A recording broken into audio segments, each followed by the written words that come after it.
Welcome to Quiet Scare, where horror doesn't scream, it whispers. Real documented experiences, selected with care, and adapted for quiet, sleep-friendly listening. Truth stays firm. The mood deepens. Please like and subscribe, and tap the bell for new episodes. No more than 3 ads in the first 15 minutes, then uninterrupted playback. Literary horror shaped from authentic accounts for sophisticated listeners. Sleep well and dream dark.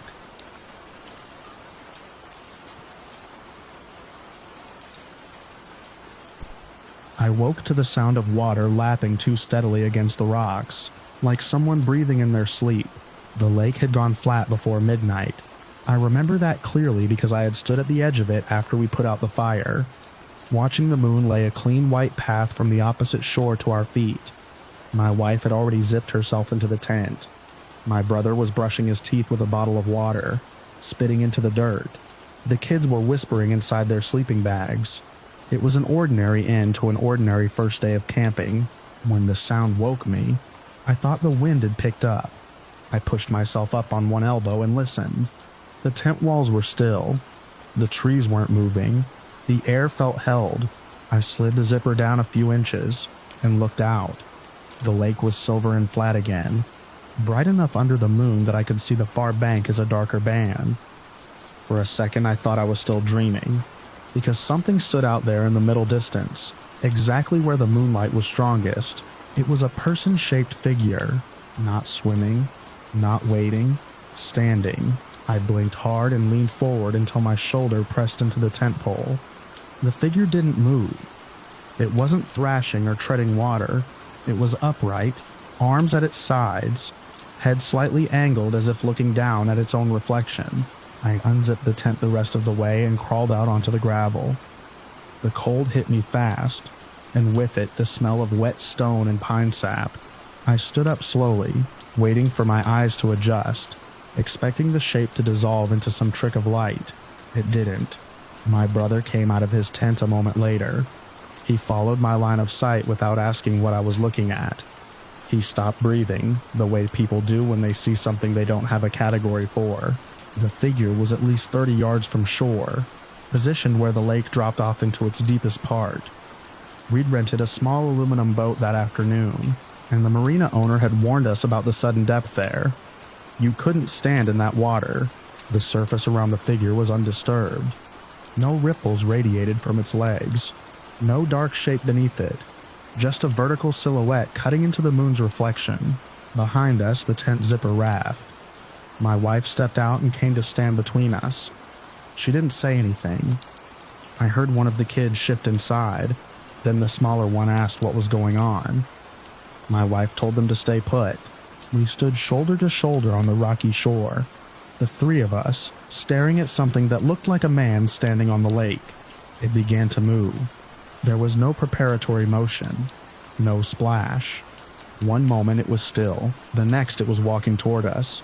The steps were even and unhurried. Each foot seemed to settle on the surface without breaking it. The water did not dent beneath its weight. It did not leave a wake. The moonlight stayed intact around its legs as if it were moving across glass. My first thought was that someone had rigged something out there, a platform, a hidden dock, but we had boated over that exact stretch earlier. There were no structures, no buoys, nothing but open water. The figure kept coming, at around 20 yards out. Details should have sharpened. Instead, the shape remained a uniform darkness, like a person cut from heavier night. I couldn't make out clothing. I couldn't see a face. The proportions were right for an adult, neither especially tall nor short, but the edges of it seemed slightly blurred, as though it wasn't fully committing to the air around it. My brother took a step forward onto the damp sand, as if drawn. I grabbed his sleeve without looking at him. The fabric felt thin and ordinary in my hand, a small reassurance against what we were seeing. The figure closed the distance in steady strides. Behind us, the smaller of my kids started crying softly. The sound seemed wrong in that quiet. My wife turned and told them, calm and firm, to stay inside the tent and zip it up. The zipper moved. The crying dulled when the figure reached the shallows. I expected some break in the illusion. Even if it had crossed the deep part somehow, it would have to displace water near the shore. It didn't. It walked straight from the lake onto the narrow strip of sand. There was no splash, no wet footprints, no sheen of water clinging to it. The sand beneath its feet didn't darken. Now it was close enough that I could see the outline of shoulders and the tilt of a head. It faced us directly. I felt with a certainty I can't justify that it was aware of each of us separately, not scanning the group, but meeting us one by one. I waited for it to cast a shadow under that bright moon. Every rock and cooler and folded chair behind us threw a clear shape on the ground. The figure did not. It took 3 more steps onto dry land, and then angled slightly to its right, toward a narrow birch tree that stood alone at the edge of our campsite. The tree trunk was thin, no wider than my thigh. You could not hide a grown person behind it without some part of them showing. The figure moved behind the birch. We all shifted sideways instinctively, trying to keep it in view. For a fraction of a second, its outline overlapped with the pale bark. Then it was gone from sight. We waited for it to emerge on the other side. It did not. No sound of running footsteps, no rustle in the brush, no snap of twigs. The woods behind that tree were sparse for several yards. Before the undergrowth thickened, there was nowhere to disappear in a single step. My brother was the first to move. He walked toward the tree slowly, hands slightly out from his sides as if approaching a wild animal. I followed him. My wife stayed back near the tents, watching the trail line. The sand, where the figure had crossed, was smooth. There were our footprints, clear and dark, and the scuffs from our shoes earlier in the evening. There were no new marks leading from the water to the tree. I reached the birch and put my hand against the trunk. It felt cool and solid. I stepped around it. There was nothing behind it. Just the same open patch of ground we had seen 100 times since arriving. A flat area with scattered pine needles and a single folding chair tipped on its side. I walked a slow circle around the tree, scanning the ground for any sign of disturbance. The soil was dry. The needles were undisturbed. There was no indentation, no broken branch, no displaced stone. My brother went a few yards into the woods anyway, pushing aside low branches, checking behind larger trunks. I could see him clearly in the moonlight. He was fully visible the entire time. Whatever had walked off the lake had not gone that way. We stood there for a long moment, both of us breathing too hard for how little we had done. My wife called out quietly from the campsite, asking if we saw anything. I told her no. My voice sounded flat, like it belonged to someone else. We did not go back to sleep. We sat in a tight cluster on the coolers until the sky began to lighten. The kids eventually dozed again, curled against their mother. My brother and I kept watching the lake. It remained perfectly ordinary. At first light, we walked the shoreline in both directions for a good distance. We looked for hidden docks, submerged platforms, ropes, anything that could explain how a person might appear to stand and walk across the surface. There was nothing. The marina owner came by mid-morning in his small boat to check on a different group farther down. My brother flagged him over and asked, as casually as he could, about any floating structures or maintenance work in the deep section of the lake. The man looked confused. He said that part dropped to over 30 feet and was kept clear for boating. He had lived there his whole life and had never heard of anyone putting anything out there. We did not tell him what we had seen. We packed up early. The drive home felt longer than it should have. The kids were unusually quiet in the back seat. At one point, my older child asked if people could walk on water if they knew how to balance correctly. I said no, not in real life. I have replayed that night more times than I can count.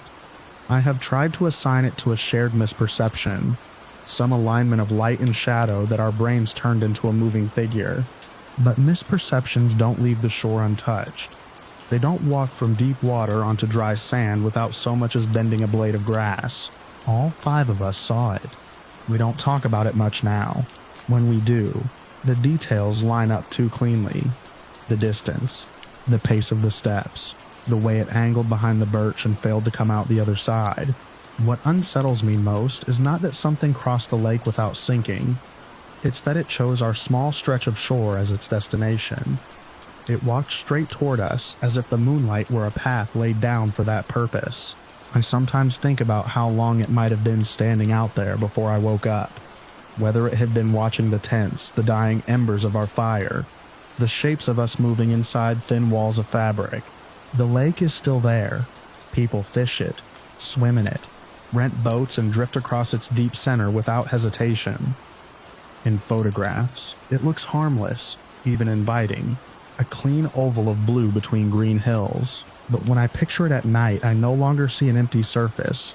I see a flat silver expanse with just enough strength to hold something upright, something that can step from open water onto land without leaving a trace, and slip behind a tree too narrow to conceal it, and not come back out.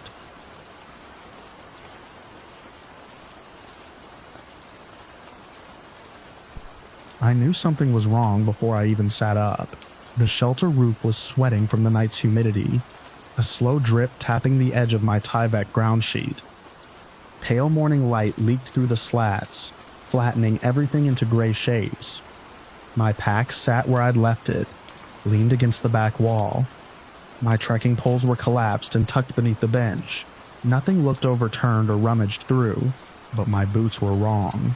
I always lined them up heel to heel, toes pointing toward the opening of the shelter. It's habit after years of long-distance hiking. Keep your gear squared away, ready for a quick exit if the weather turns. This pair sat slightly angled, the left toe nudging inward, as if someone had set them down without thinking. I stared at them for a long time before I reached over. They were the same model I wore, same brand, same faded charcoal color with the line stitching.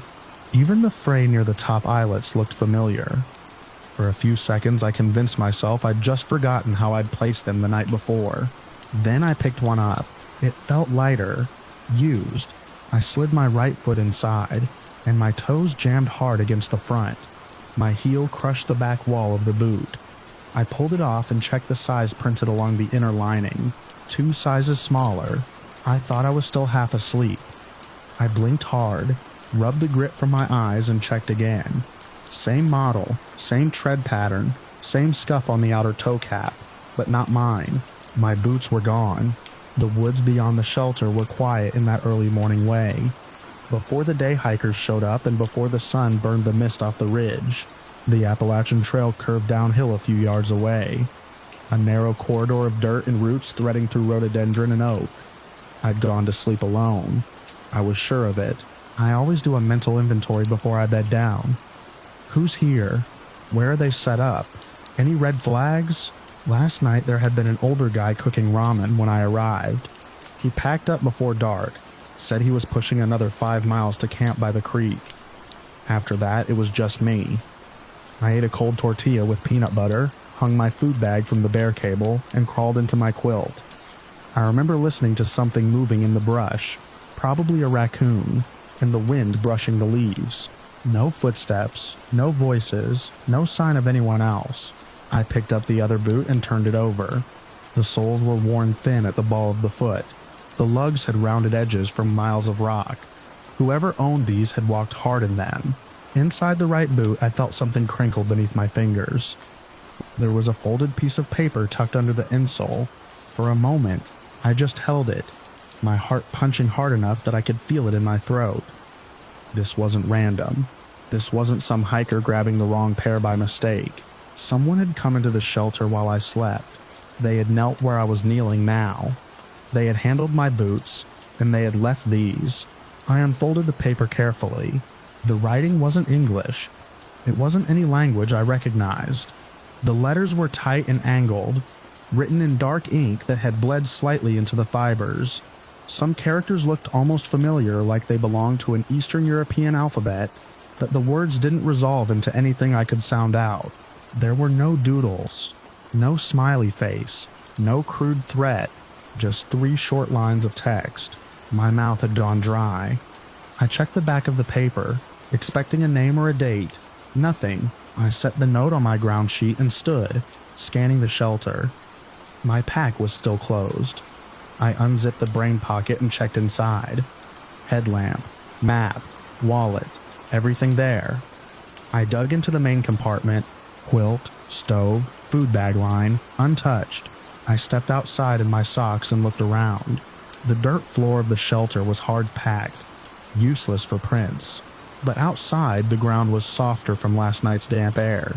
I circled slowly, trying not to step over anything important. There were footprints everywhere, old and new. The shelter saw regular traffic, but I was used to reading trail signs. After thousands of miles, you get an eye for what's fresh. A set of tread marks led up to the shelter entrance. They were deeper than the others, pressed in while the soil was still damp. The pattern matched the boots sitting inside.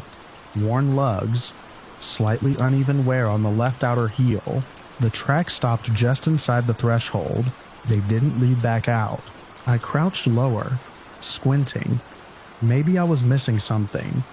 Maybe they overlapped older prints in a way I couldn't separate. But from where I knelt, it looked like someone had walked in and vanished. A chill slid under my skin despite the warming air.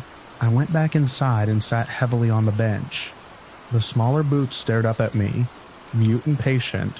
There was a simple explanation. There had to be. Another hiker had come in late, quiet, efficient, swapped boots intentionally, left a note for me to find, then slipped away before dawn. But why? Boots are personal. You break them in over weeks. You learn their pressure points, their flex. You don't casually exchange them like water bottles, unless you're desperate. I picked up the smaller pair again, and inspected them more closely. The laces were newer than the boots themselves, tied in a double knot, neat and tight. The insoles were flattened, molded to someone else's feet, narrower than mine. There was dried mud packed into the seams, red clay from lower elevations, not the dark soil of this ridge. Whoever owned them hadn't started here.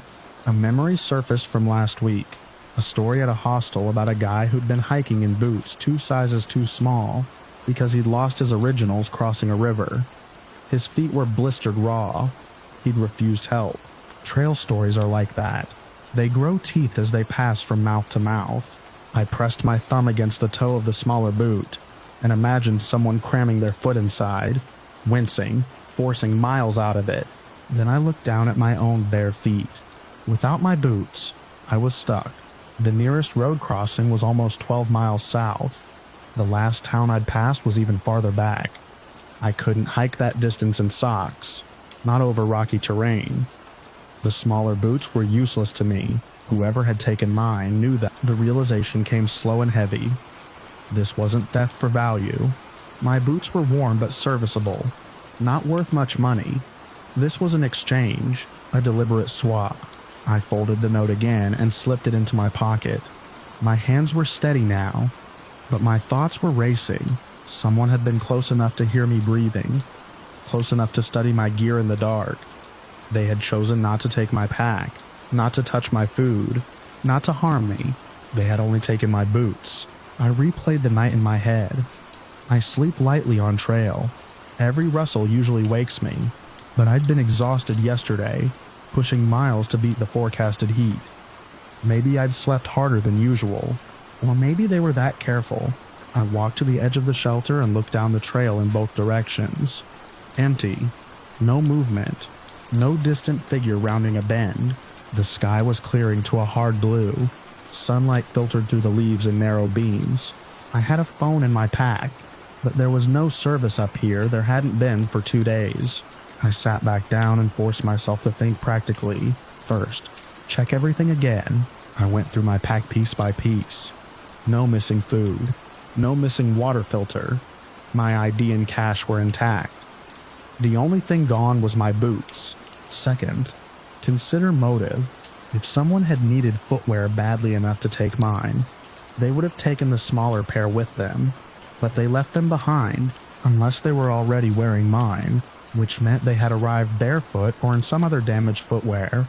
I tried to picture it. A stranger stepping silently into the shelter, slipping off ruined shoes, sliding into my boots, placing theirs where mine had been. It would have taken minutes, maybe less. I looked at the beam above where I'd hung my headlamp. It was still there. If someone had leaned over me, I hadn't stirred. A wave of anger cut through the fear. Boots are survival out here. Without them, I was exposed. I stepped outside again, this time moving farther down the trail in the direction of the deeper prints I'd noticed. The soil grew firmer, the signs harder to read. After a few yards, the tracks dissolved into the general scuff of the path. I walked back and tried the opposite direction. Nothing distinct. The intruder had covered their exit well, whether intentionally or just by luck. Back at the shelter, I sat on the edge of the platform and looked at the smaller boots one more time.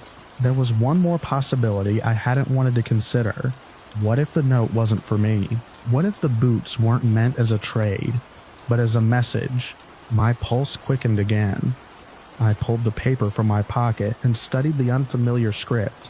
3 lines, evenly spaced. The ink looked recent, not faded. I held it up to the light, hoping some hidden indentation might reveal English beneath. Nothing. I tried my phone anyway, opening a translation app and aiming the camera at the text. No signal meant no processing. The app spun uselessly. For a moment, a tight panic seized me. The shelter felt smaller than it had earlier. The woods closer. Someone had chosen me. Not robbed at random, in a crowded campsite. Not mistaken in a rush. Chosen while I slept alone on a ridge. The air seemed thinner as the implications stacked up. If they could move through camp without waking me, what else could they do? If they could approach silently once, they could do it again. I imagined lying down tonight in another shelter, wondering if someone was watching from the tree line. And that thought snapped something inside me. I wasn't staying. Confusion had given way to something sharper. A clear, uncomfortable awareness of how vulnerable I'd been. I'd trusted the unspoken rules of the trail, that we look out for each other, that shelters are communal but safe. Those rules had just been rewritten. I laced up my trail runners, lightweight camp shoes I carried for river crossings. They weren't built for miles of rocky terrain, but they were better than socks. I tightened them until my toes pressed against the front. I packed quickly. Movements deliberate and controlled. Quilt stuffed. Stove secured. Food bag retrieved from the cable and sealed. I left the smaller boots where they sat for a long moment. Part of me wanted to throw them into the woods. Another part wanted to carry them as evidence. In the end, I strapped them to the outside of my pack. If I made it to the next road crossing, I'd flag down someone. A shuttle driver. A trail maintainer. Anyone with a radio or a working phone. I'd show them the note. The boots. Explain what happened. Even if they thought I was overreacting, I needed it documented. I stepped off the shelter platform and onto the trail, feeling every stone through the thin soles of my runners. The forest no longer felt peaceful. It felt observant. As I moved south, I scanned the undergrowth, the bends in the path, the spaces between tree trunks. Every snap twig made my shoulders tighten. I kept my pace steady, not running, not rushing, just moving. The ridge dipped and rose again, the terrain turning rocky and uneven. My feet protested with each step, but I pushed through. The sooner I reached help, the better. Several miles in, I stopped at a small clearing where the trail crossed a gravel forest road. It wasn't the main crossing I'd planned for, but it was something. Tire tracks cut through the dust. I stood there, pack on, listening. Wind moved through the leaves. A distant bird call echoed once. No vehicles. I walked into the center of the road and looked both ways, empty curves disappearing into trees. I reached into my pocket and unfolded the note again. The strange letters seemed darker now in full daylight. I took a photo of it anyway, hoping for service farther down. Then I turned and continued along the road, choosing the downhill direction. Each step away from the shelter felt like a small reclaiming of control. But beneath that was a steady, unwelcome understanding. The trail wasn't as anonymous and harmless as I believed. Someone out there had my boots. They had stood over me in the dark and made a decision. By the time I reached a bend where the forest thinned and a distant farmhouse roof came into view, my legs were shaking from tension more than exertion. I didn't look back. I kept walking toward the house, the gravel crunching under thin soles, the smaller boots knocking lightly against my pack with every step. A steady reminder that while I slept, someone had been close enough to take what I needed most and leave something I didn't understand.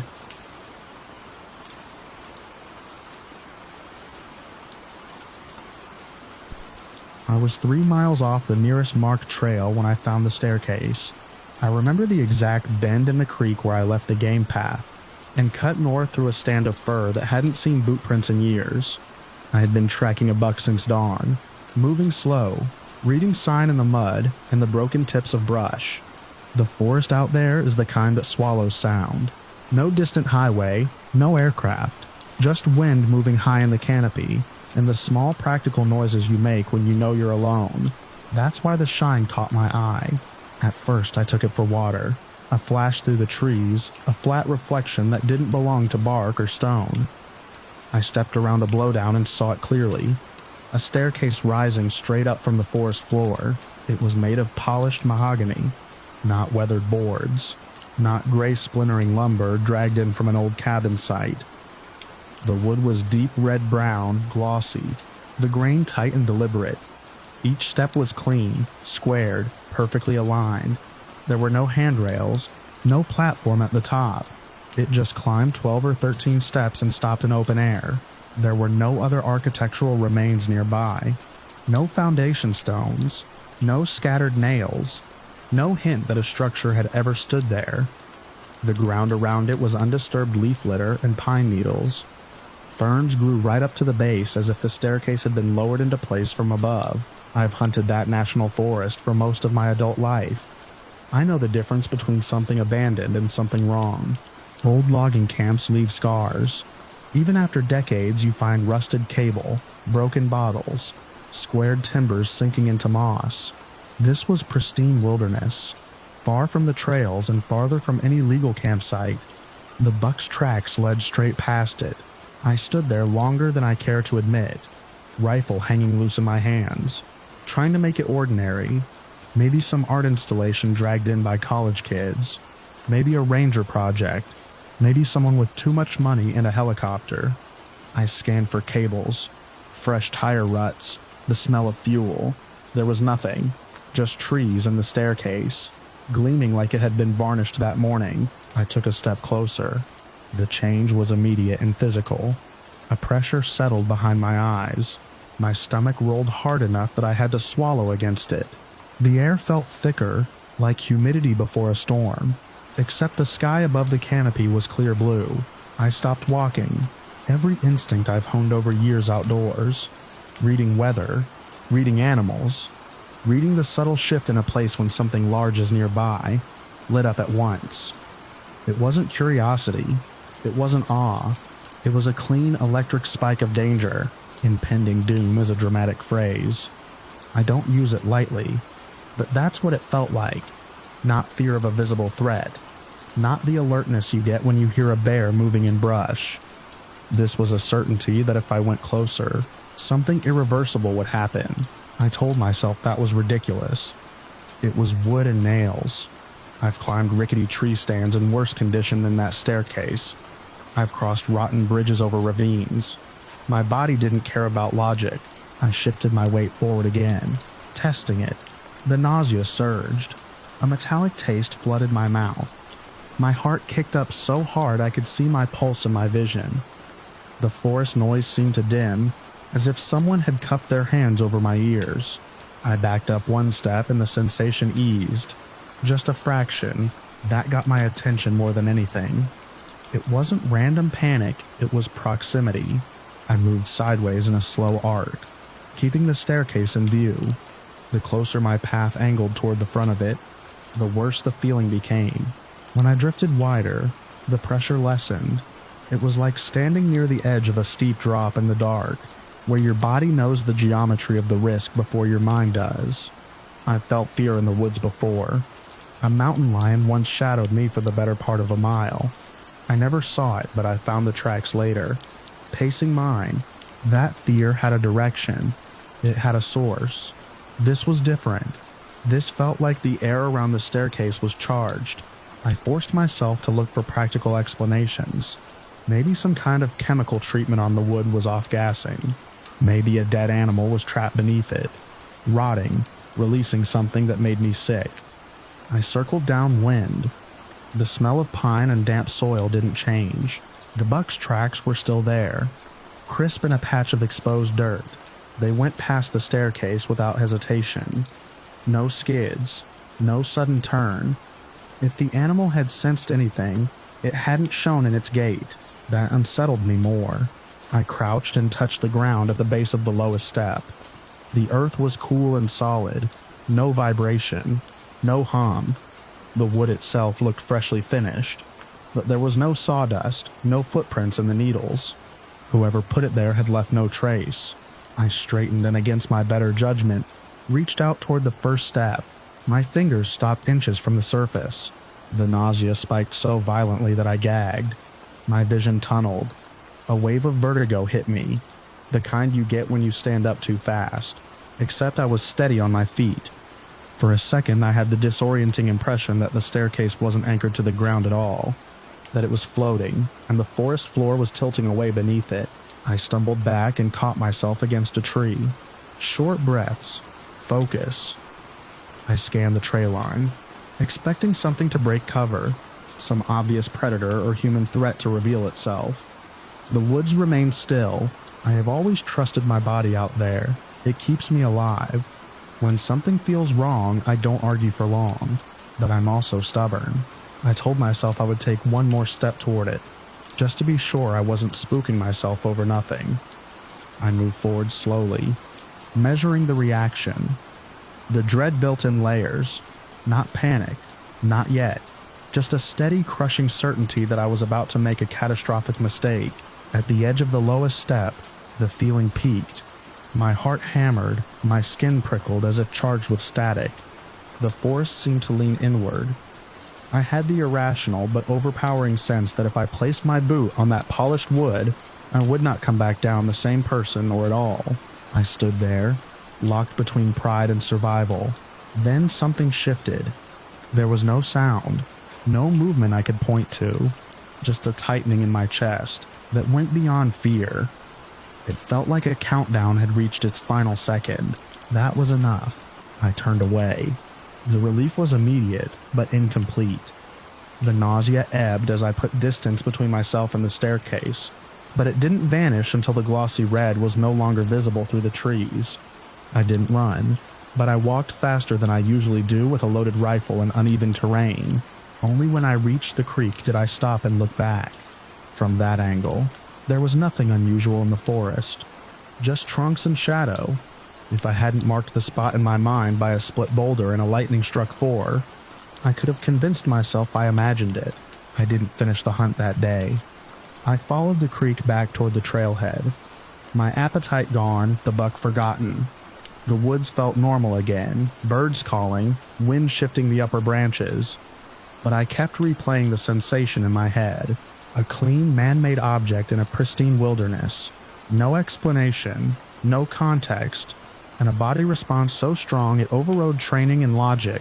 When I got home, I wrote down everything while it was fresh. Locations, distances, weather. I keep a log of my hunts, mostly for my own records. That entry stands out because my handwriting slopes hard to the right like I was trying to outrun the memory. I attached a copy to a general report I filed with the Forest Service, though I left out the part about impending doom and kept it to observable facts.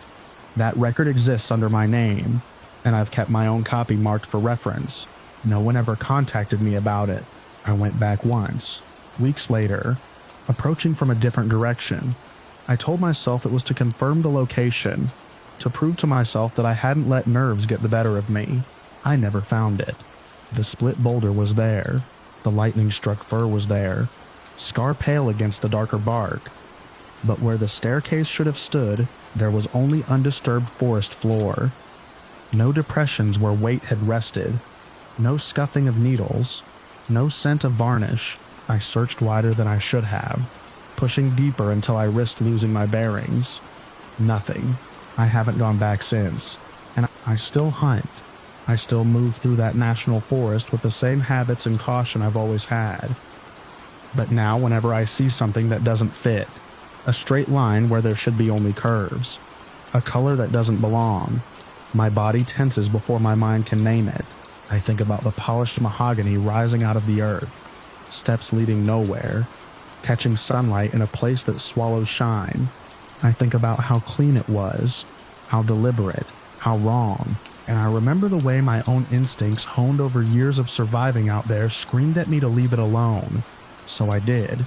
Then, sometimes survival is just recognizing a warning you can't explain, and choosing to listen, leaving the staircase standing alone in the trees, untouched, waiting.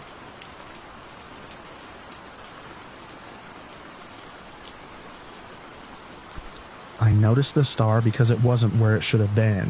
We were deep in a remote canyon in northern Arizona, a place with no marked trails and no cell service, the kind of bowl in the earth that swallows sound and light. The sky that night was clear in a way that feels almost staged, every point of light sharp and steady. I had stepped away from the fire to rinse out a metal mug with the last of our drinking water when I looked up and saw it, a white point hanging just above the canyon's rim. Brighter than the rest and slightly isolated, I remember thinking it was odd I hadn't noticed it earlier. There were 5 of us on that trip, all friends from college, who still made time once a year to get lost somewhere together. None of us were experts in astronomy, but we were used to being outdoors. We could pick out constellations, identify satellites by their steady crawl across the sky, and we knew aircraft lights blinked red and green. This light did none of that. It moved. At first it was subtle, a small shift to the left. I assumed I had shifted my stance. I planted my boots and watched it against the silhouette of the canyon wall. It slid right in a clean straight line, then stopped. Not slowed, stopped. I called the others over without taking my eyes off it. They joined me in a loose line, shoulder to shoulder, all staring upward.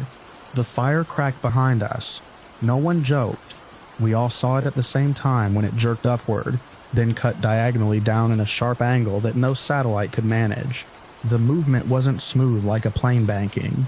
It was angular, almost mechanical, as if the light were a cursor being dragged across the sky. Left, up, right, down. Zigzag patterns that ignored inertia.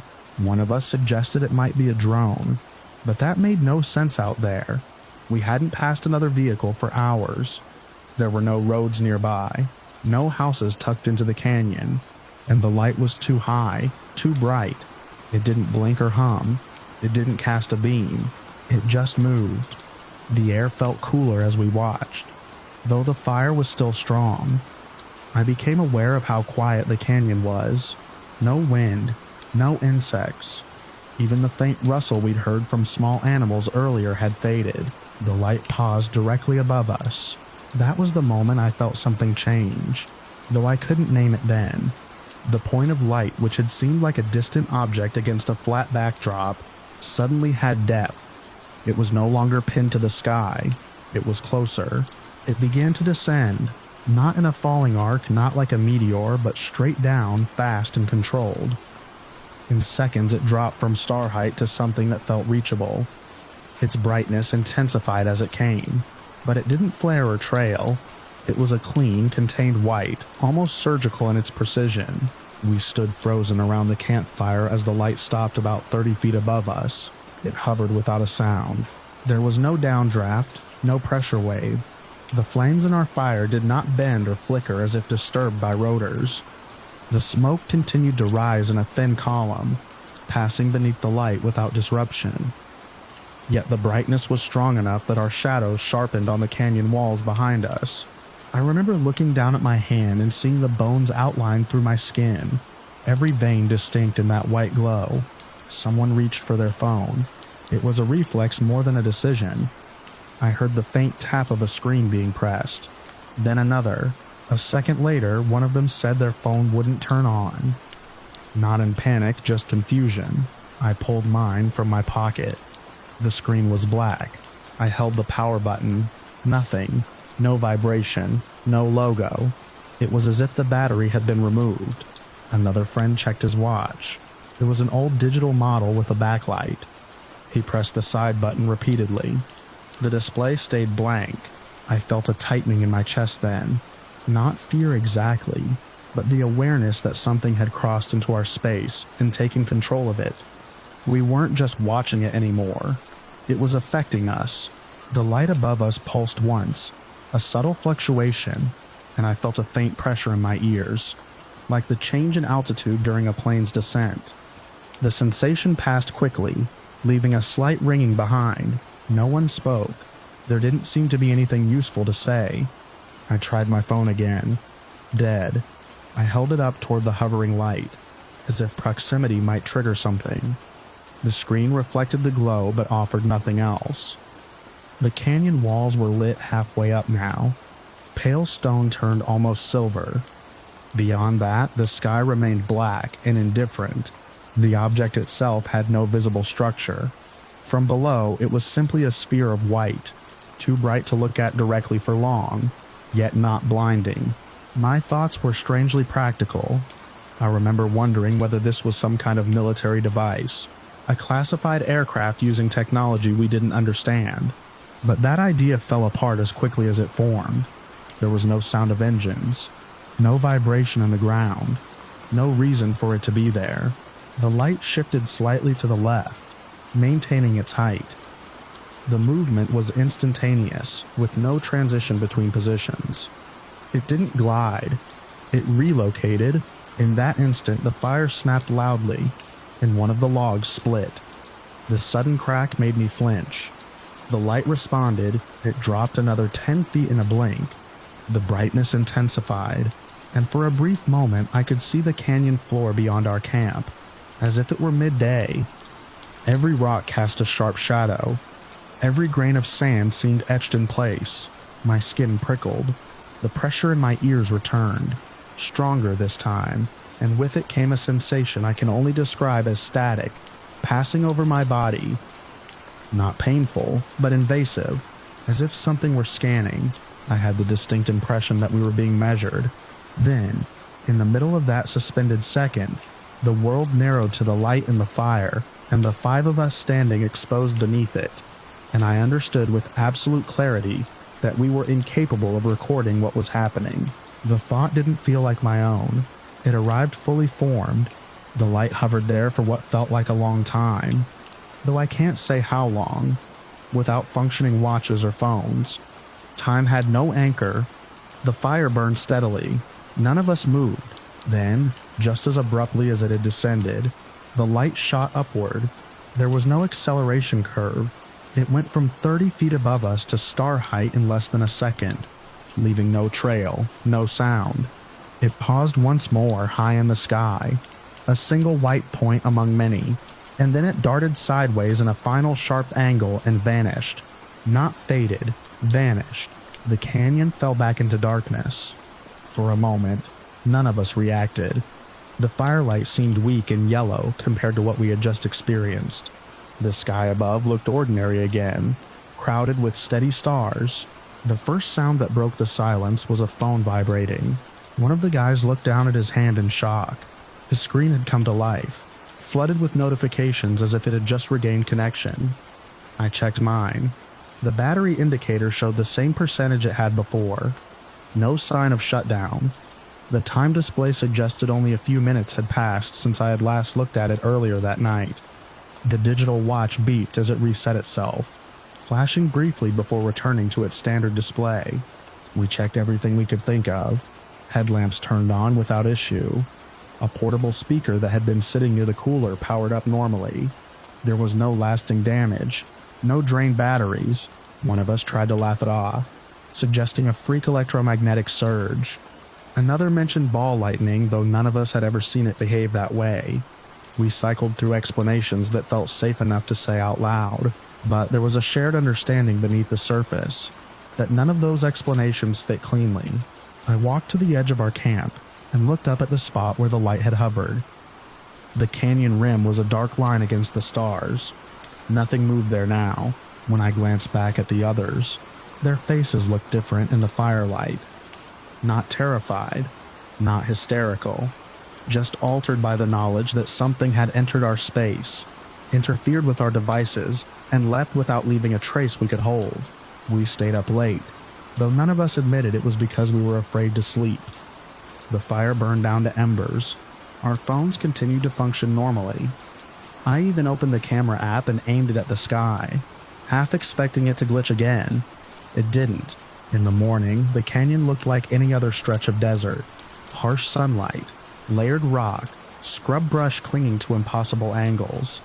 We searched the ground around our camp for signs of disturbance. There were no scorch marks, no unusual impressions in the sand. The ashes of our fire were undisturbed except for our own footprints. When we hiked out later that day, I kept replaying the sequence in my mind. The zigzagging star, the controlled descent, the silent hover, the dead screams, the sudden return of power.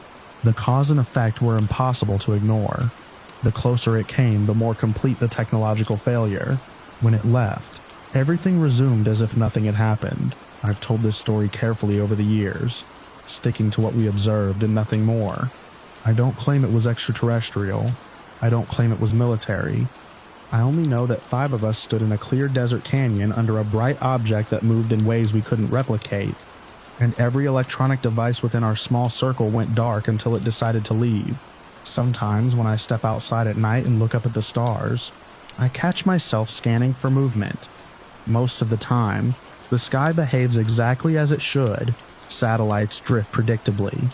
Planes blink their navigation lights. But every so often I'll see a star that seems slightly out of place, and I'll feel that same tightening in my chest, that memory of white light carving our shadows into stone, and I'll wonder what might happen if it decides to come closer again, out of the silent sky.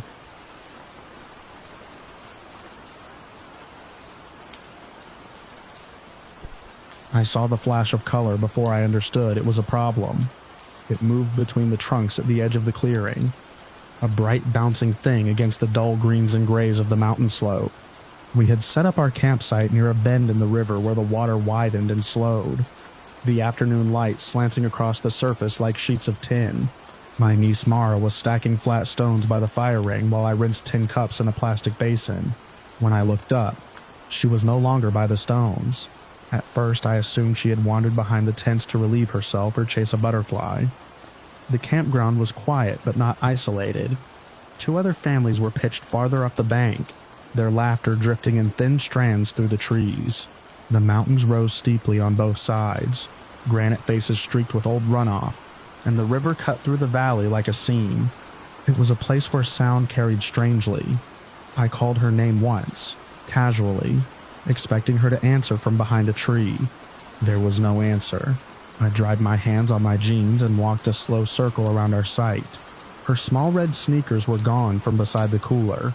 The stack of stones lay scattered as if she had abandoned them mid-game. I scanned the tree line and caught another glimpse of that color deeper in the woods, a flash like a balloon slipping through branches. I stepped past the boundary of flattened grass and into the undergrowth. The air changed immediately, cooler and damp. Pine needles softened my steps. The flash appeared again, farther now, bobbing at the height of a child's head. I remember thinking someone had lost a beach ball, that Mara had seen it and followed without telling me. It felt manageable, solvable. I told myself she would tire quickly and turn back. The ground sloped upward before dipping toward a narrow ravine that fed into the main river. I moved faster, my heart beginning to pound with a rhythm that felt out of place in the stillness. I called her name again, louder this time, and heard only the river answering. By the time I reached the ravine, the color was gone. I found her first footprint in a patch of damp soil near the edge. The tread of her sneaker pressed clearly into the mud. It pointed downhill, toward the sound of water. The ravine narrowed into a channel where meltwater rushed over rocks, polished smooth by years of flow. The banks were steep, cluttered with fallen branches and slick stones. I slid down carefully, scanning for more prints. There were small scuffs on the dirt, a handprint smeared across clay. She had come this way. I felt the first clean surge of fear then, sharp and cold. Mara was 6. She was fearless in the way children are, with no understanding of distance or danger. The river here was not gentle. Even at its shallowest points, the current could knock an adult off balance. I reached the main riverbank and saw nothing but water and stone. I ran along the edge, calling her name until my throat burned. The other campers heard me and joined the search within minutes. One man jogged upstream, another headed down toward the bend. Someone dialed the ranger station. The sun had shifted lower, flattening the light and turning the river into a glare that made it hard to see beneath the surface. We searched for hours. The rangers arrived with radios and bright vests. They fanned out across the slope, following the path I described. I led one of them to the footprint in the mud. He crouched, measured it with his fingers, and nodded gravely. We tracked the small signs as far as the ravine, and then lost them on the rocks near the water. They asked if she could have crossed on her own. I looked at the river and felt something inside me refuse the idea. The nearest shallow crossing was nearly a mile upstream, a stretch where the water braided around exposed stones. Everywhere else, the current cut deep and fast between slick boulders. A child stepping in there would be swept away within seconds. By late afternoon, the sky had begun to haze over, thin clouds drifting across the sun. The temperature dropped with the light. Searchers combed both banks.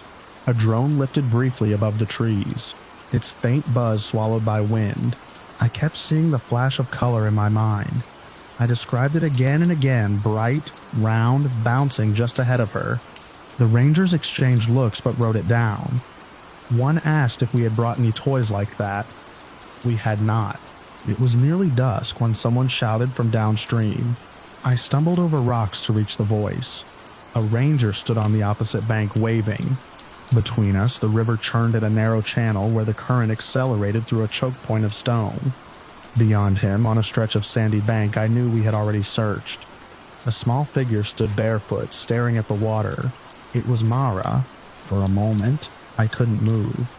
The relief was so sudden it felt like pain. The ranger downstream crossed at a shallow riffle and reached her first. I watched him kneel, hands gentle on her shoulders, checking her face, her arms. She did not resist. She only looked past him, back at the water. We ferried across at the safer crossing and hurried to her side. Her hair was tangled with leaves. There was dirt on her knees, but her clothes were dry, completely dry, not damp at the hem, not stiff with river water. Dry as if she had been sitting on a log the entire time. I pulled her against me and felt the ordinary warmth of her body, the steady beat of her heart. I remember pressing my cheek to the top of her head and inhaling, expecting to smell river silt or algae. I smelled only pine and the faint sweetness of sunscreen. One of the rangers asked her where she had been. She spoke quietly as if describing something obvious. She said she followed a pretty ball into the trees. She said it kept bouncing away when she got close. She said she tried to grab it near the ravine but slipped. And then a man picked her up. I felt her fingers tighten in my shirt when she said that. The ranger asked what the man looked like. She tilted her head, searching for words. She said he was tall and thin, and that he didn't have a face. Not covered, not blurry, just no face at all, smooth where everything should be. Someone nearby made a soft sound, quickly stifled. She said he carried her across the river because she was scared of the noise. She said his arms felt cold through her shirt. She said he put her down on the sand and pointed toward our campsite. Then he walked back into the trees. There was a long pause after she finished. The river rushed between us, loud and indifferent. I remember looking at the water and imagining a man wading through it with a child in his arms, and I saw how impossible that was. The current would have soaked them both in seconds. The sand where she stood was damp from spray. Even standing there would have left marks on her clothes. Yet the fabric was dry, and the soles of her sneakers, which we found later near the ravine, were the only things wet. One ranger suggested she might have found a fallen log, some natural bridge we had overlooked. We walked the bank with flashlights as the last light drained from the sky. There was no bridge, no narrow crossing, only cold, fast water sliding over rock. As the search wound down, I noticed something else. The sandy patch where she had been found showed only one set of footprints, hers. Small, clear impressions leading from the tree line to the water's edge. No adult prints beside them, no drag marks. No sign that anyone had stood there long enough to leave a trace. In the days that followed, I replayed the sequence in my mind until it lost all sense of time. Afternoon light, a flash of color, a path into the trees. I walked the route again with a ranger to understand how she could have traveled so far. The distance from our campsite to the spot where she was found was just over 2 miles by the river's curve. For a child her age, over that terrain, it would have taken hours even without obstacles. She had been gone roughly that long, but the path between the 2 points required a river crossing that did not exist. The official report used careful language. It described her as having wandered and become disoriented. It noted the absence of physical evidence indicating third-party involvement. It listed environmental factors and the possibility of a misperceived event. I have a copy of that report in a folder at home. The ranger's signature at the bottom, the date stamped in the corner. Nara stopped talking about the man after that first night. When I asked gently weeks later, she seemed confused by my questions. She remembered the ball. She remembered being scared near the water. The rest, she said, was fuzzy. Children are like that.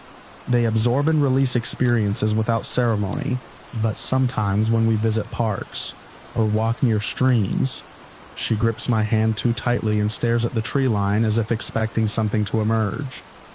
Once on a different trail months later, she paused and squinted into the woods. She said she thought she saw the ball again, bright and waiting. There was nothing there when I looked. I have tried to reconstruct a rational explanation. A stranger could have taken her and returned her, but no one was seen, and no vehicle tracks were found on the service roads. She could have imagined the river crossing, wandered along one bank until she reached a natural curve that made it seem like she had crossed. But the geography does not support that. The bank where she was found cannot be reached from our campsite without entering the water, or hiking miles around steep, impassable rock. What unsettles me most is not the idea of a faceless man. It is the small, practical detail of her clothes. Cotton and denim. They would have clung to her skin if soaked. They would have dried stiff and wrinkled in the late afternoon air. Instead, when I hugged her, the fabric felt as if it had never touched the river. I still see that flash of color sometimes when I close my eyes. A bright sphere slipping between trees just beyond reach.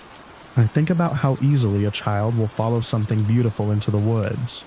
I think about how quickly the woods can close behind them, and I think about a stretch of mountain river where the current runs hard and cold, and about a sandy bank on the far side where my niece stood alone, dry as dust, looking back at the water as if someone had just carried her there, and stepped away into the trees, leaving no mark at all on the riverbank.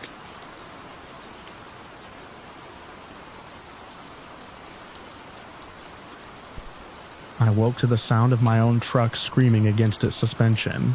The whole cab lurched hard to the left, then snapped back so violently my shoulders slammed into the door. For a second I thought I'd parked wrong and was rolling, but the engine was off and the parking brake had been set on level ground. Another shove hit from the side, deliberate and heavy, rocking the truck on its shocks as if someone had climbed onto the bumper and was trying to tip me over. I sleep in the bed of my pickup, under a high camper shell. A setup I've used for years running long routes across the high desert. That shell sits taller than the cab. Custom rack on top for spare fuel and a folded solar panel. It's stable in wind. I've ridden out gusts that shoved sand under the doors, and sang through the grasslands like a freight train. This wasn't wind. The truck jerked again, harder.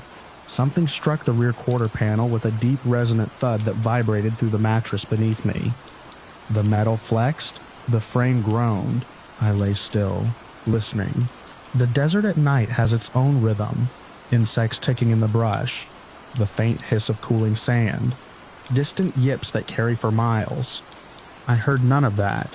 Just my own breath, shallow and quick, and the soft squeak of suspension settling after each shove. Another impact came, this time from the back.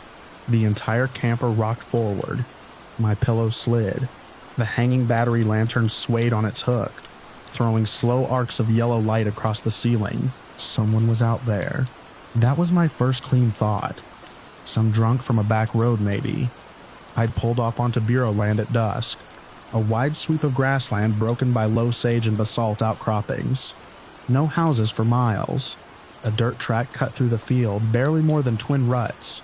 I'd followed it a half-mile off the highway to get away from headlights and camped where the grass thinned over hardpan. No campfire. No music. Just me and the truck. The rocking came again. Rhythmic now. Push. Release. Push. Each shove lifted the driver's side tires just enough that I felt the tilt in my spine. I reached for my phone. No signal, which I already knew. I keep it on airplane mode out here anyway. The time read 2:17 a.m. Another shove. Harder. The camper shell creaked above me. Something scraped along the fiberglass roof with a drawn-out rasp. I held my breath and listened past the pounding in my ears. There was a sound between the impacts. A slow, wet drag like palms sliding over dew-slick metal. I imagined a person bracing their hands high and leaning their weight in. But the roof of my camper sits just under 7 feet off the ground. I'm 6 foot even, and I have to stretch to reach the top edge. The truck heaved violently. The strongest hit yet. My duffel slid off the wheel well and thumped against the tailgate. The lantern swung wider, shadows snapping back and forth in frantic arcs. I grabbed the heavy flashlight I keep beside my pillow and clicked it off, so the lantern was the only light. I didn't want to silhouette myself against the window. The side windows of the shell are tinted, but not opaque. From outside, with a bright enough light, you can see shapes. The rocking stopped. The silence that followed felt worse than the impacts. It pressed in, thick and listening. Then came a slow shift of weight above me. Not a thud, not a jump. A gradual compression, as if something had placed both hands flat on the roof and leaned down to test it. The fiberglass bowed slightly. I heard the faint crackle of cooling dew disturbed by contact. I stared up at the ceiling, at the thin liner fabric, waiting to see it split. A dragging sound moved from the rear of the roof toward the front. The weight traveled with it. I could trace its path by the subtle change in pressure. The way the truck dipped a fraction as mass shifted, it stopped directly over my head. I did not move. I could smell the desert through the small cracked vent, dry grass and mineral dust. Beneath it, something else, faint and organic, like turned earth after a rain that hadn't fallen. The pressure lifted. For a moment, I thought it was over. Then the driver's side of the truck rose sharply, higher than before, the suspension protesting in a long metallic groan. The tilt was steep enough that my shoulder dug into the mattress. If it went any farther, it would roll. It held there, suspended, as if balanced on the passenger tires. I pictured something large, not just tall, but heavy, braced against the side, testing how much force it would take to flip me. My hand found the keys by memory. If it tipped, I'd try to start the engine, gun it, anything to break the leverage. The truck dropped back down with a jolt that rattled the tailgate. I waited for the next shove. It didn't come. Instead, I heard movement in the grass. Slow at first, then deliberate. A wide swath of stems brushing together, not the quick scatter of a coyote or pronghorn. This was sustained, steady displacement, as if something moved in a broad arc around the truck, clockwise. The sound circled me once, keeping distance, grass whispering and flattening under weight. It wasn't stepping lightly, it was pressing through. It completed the circle and stopped somewhere behind the cab. I strained to catch another sound. Breathing, sniffing, footfalls, nothing clear reached me. Minutes passed. I don't know how many, I didn't check the time again. I kept the flashlight clutched in one hand and the keys in the other. Eyes open, body rigid. At some point, the insects began again. A tentative chirp, then another. The desert's normal rhythms seeped back in, cautious but returning. I stayed awake until the sky lightened from black to charcoal, to the faintest wash of gray at the horizon. Only when I could see the outline of the grass through the rear window did I sit up. My body ached from holding tension.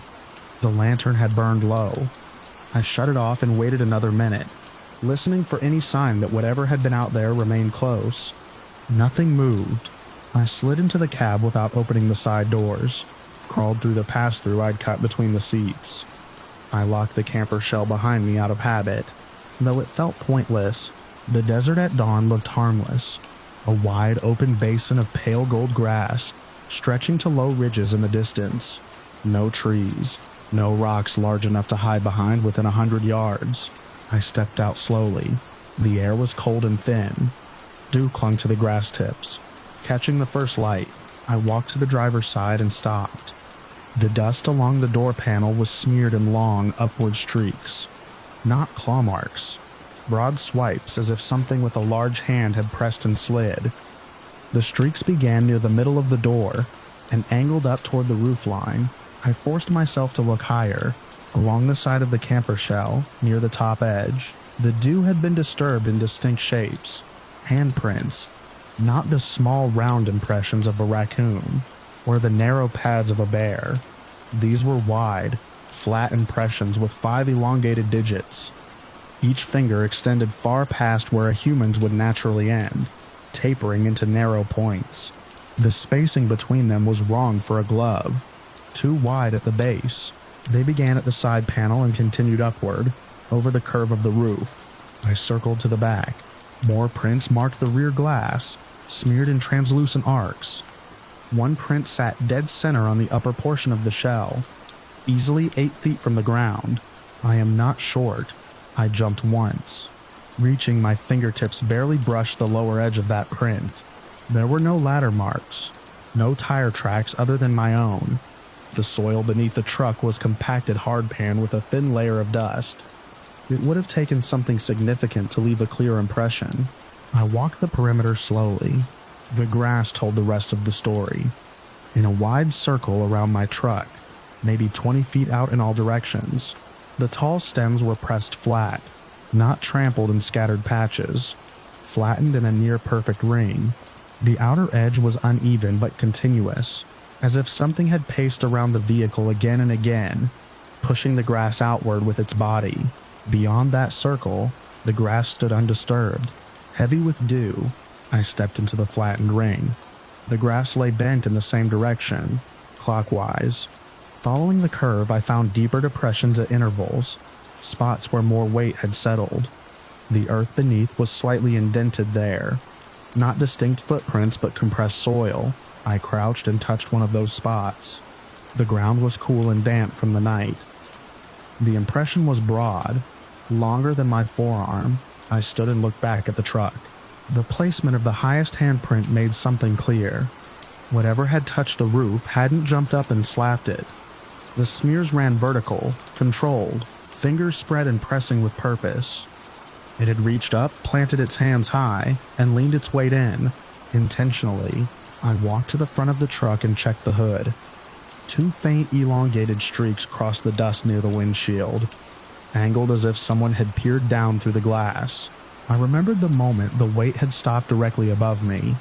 The idea that it might have been looking through the thin fabric ceiling settled in my chest like a stone. There were no tracks leading away. The hard pan beyond the flattened grass showed nothing distinct. If it had stepped lightly, the soil gave no record. I listened, half expecting another shove in broad daylight. The basin was empty. I considered rational explanations. A group of people with stilts or some kind of tool. But there were no human footprints, no vehicle tracks other than mine, no cigarette butts, no dropped gear. The circle in the grass would have required coordination and repetition. Hours of work for a prank with no audience. A bear would have left claw marks, distinct pads. And there are no bears in this stretch of desert. Not this far south. Wind doesn't press grass into a perfect ring around a single object and leave the rest standing. I took photos with my phone from every angle, though I knew they would flatten the scale. Without a person in frame, the height would be hard to judge. I set the phone on a rock and stood beside the truck, reaching up toward the highest print for comparison. Looking at the screen, I felt small next to it. I packed quickly. The routine that usually takes me half an hour took 10 minutes. Every metallic click sounded too loud in the open air. Before climbing into the cab, I walked the circle one more time. The flattened grass glistened in the strengthening light, each blade bent in submission. From a slight rise to the west, the ring was more obvious, a halo of pressed vegetation around my solitary truck. It looked less like pacing and more like containment. I got in, started the engine, and pulled slowly back onto the faint dirt track. As I drove, I checked the mirrors constantly, expecting to see something tall moving through the grass behind me. Nothing followed. The highway came into view, a thin line of asphalt cutting across the basin. Normal traffic moved in the distance, small and indifferent. I merged and didn't stop for the next 100 miles. Even now, months later, I can't shake the memory of that upward tilt, the feeling of the truck balanced on two wheels under someone else's strength. I've camped in storms that rocked me harder, but storms don't pause to drag their hands across the roof. They don't circle in measured steps. I still sleep in the truck. It's my home half the year, but I don't park in open basins anymore. I choose spots near rocks or scrub thick enough to break sight lines. Sometimes, when dew settles heavy on the camper shell, I find myself standing on the tailgate at dawn, checking the roof before I drive off. So far, I haven't seen those elongated prints again, but I know how high they were and how deliberate the smears looked in the morning light. Fingers splayed as if claiming the metal, and when the suspension creaks at night from cooling steel, I lie still and wait, listening to the grass beyond the windows, hoping it stays upright and undisturbed in the dark.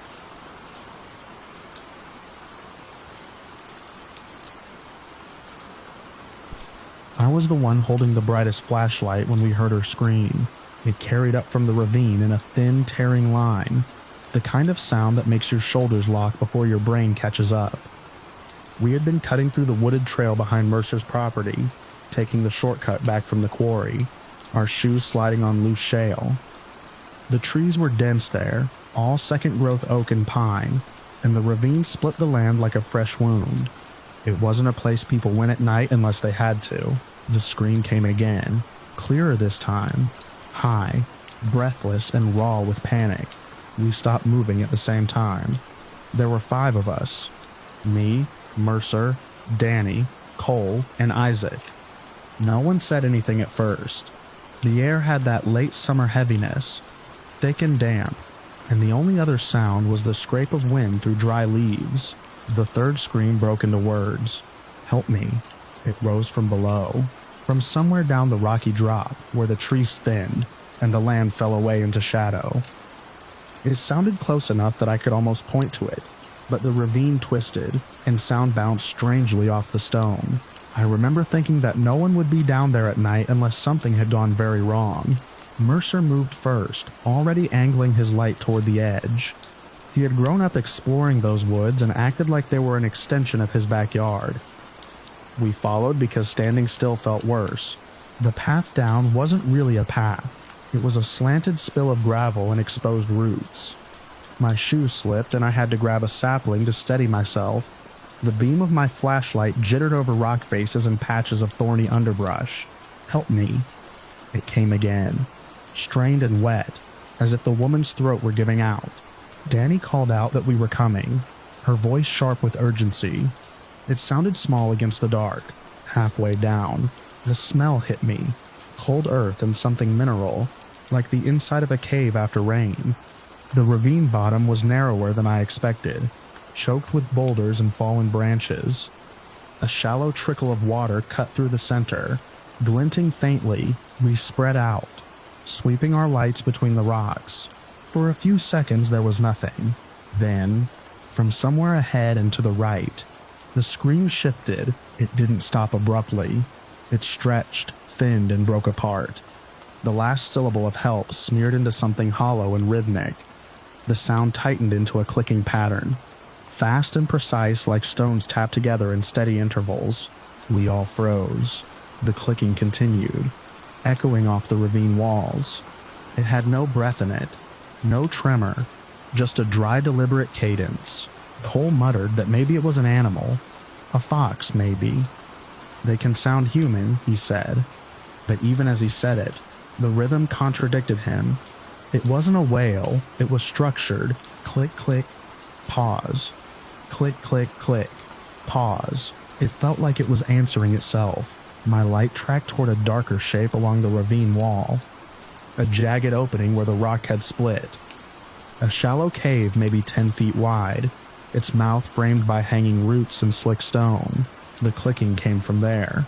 We stood clustered together now, the 5 of us shoulder to shoulder without planning it. I could hear Isaac breathing hard through his nose. Danny whispered that someone might still be hurt, as if in response. The clicking stopped. The silence that followed felt swollen. Then, softly, from inside the cave, the woman's voice returned. "Help me." It was closer this time. Too close. The sound had none of the strain from before. It was clean, almost level. My stomach turned. I remember the way the beam of my flashlight shook when I tightened my grip. Mercer took a cautious step forward, angling his light deeper into the cave's mouth. The beam caught on damp stone, and something pale low to the ground. At first, my brain tried to make it a fallen log. Then it moved. It was on all fours, but not the way a person crouches. Its limbs were too long, the joints bending at angles that made its back rise higher than its shoulders. The skin looked almost colorless under the light, stretched thin over a narrow frame. No clothing, no hair that I could see. Its head was turned slightly toward us, tilted in a way that suggested listening. The face was the worst part. The features were arranged correctly. Eyes, nose, mouth, but flattened as if pressed gently from the front. The mouth hung open just enough to show darkness inside. The eyes caught the flashlight beam and reflected it back in a dull sheen. For a fraction of a second, it didn't move. Then its jaw shifted. "Help me?" it said again. The words came out intact, but the tone was wrong. There was no urgency, no breathless panic. It sounded like a recording played through damaged speakers. Something in my chest dropped. The head twitched once, sharply, and the mouth snapped shut. The clicking resumed, louder now, bouncing off the cave walls in rapid bursts. The thing's weight shifted backward. It didn't stand. It didn't rise onto 2 legs the way some part of me expected it to. It retreated on all fours, limbs folding and extending in a fluid insect-like rhythm. Its back arched as it moved deeper into the dark, the pale of its body swallowing itself in shadow. I took a step back without realizing it, my heels sliding on wet stone. Mercer swore under his breath. Isaac stumbled into me. Danny made a sound I had never heard from her before. Not quite a sob and not quite a gasp. The clicking grew fainter as the creature pulled farther into the cave. Then it stopped. No echo, no shuffling, just a thin trickle of water and the wind sliding over the ravine rim above us. For a moment, none of us moved.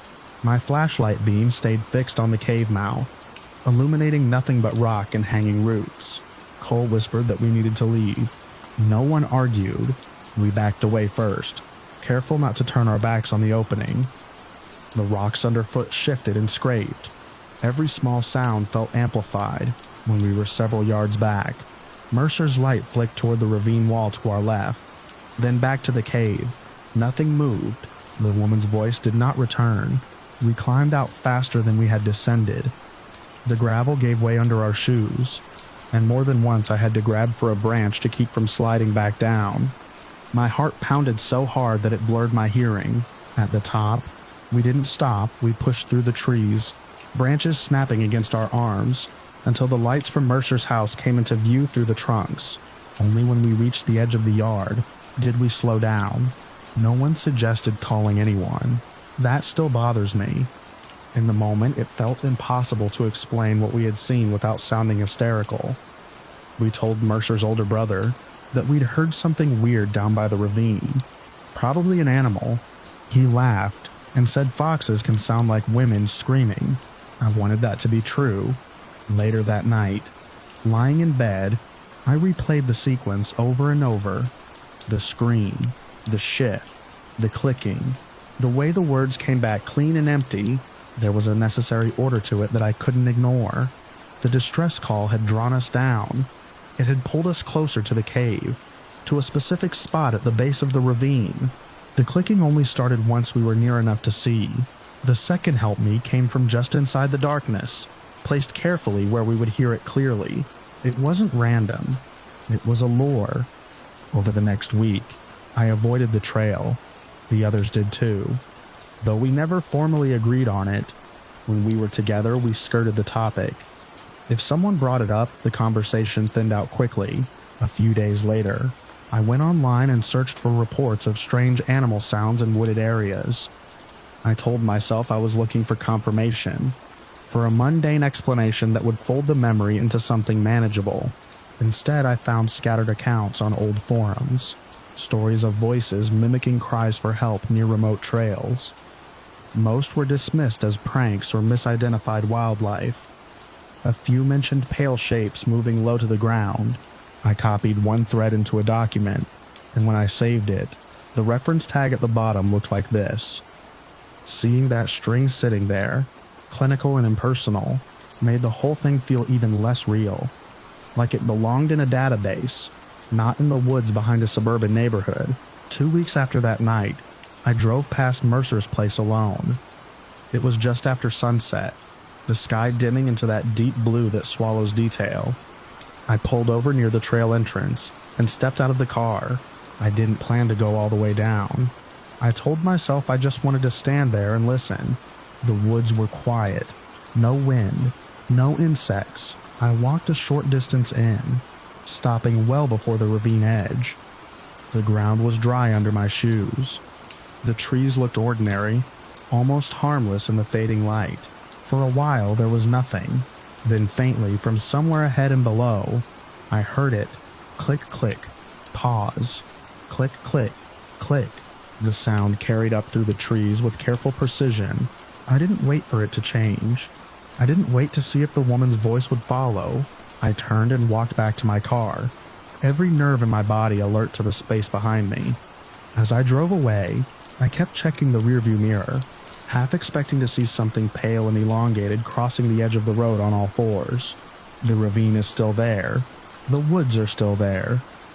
During the day, families hike the upper trails and kids ride bikes along the wider paths. From above, the split in the land looks shallow, almost unremarkable, but I know what waits along that rock wall where the cave opens into darkness. I know how easily a human voice can be shaped into bait. And sometimes, when the house is quiet and the night air presses against my windows, I hear that rhythm in my memory, measured, patient, practicing, waiting for someone to lean closer to the edge.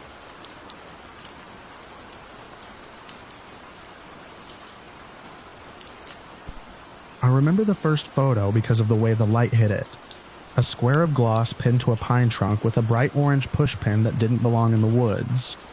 We were a mile off the marked trail by then, cutting through a dense section of state park forest where the undergrowth thinned, and the trees grew tall and straight, their trunks spaced like pillars.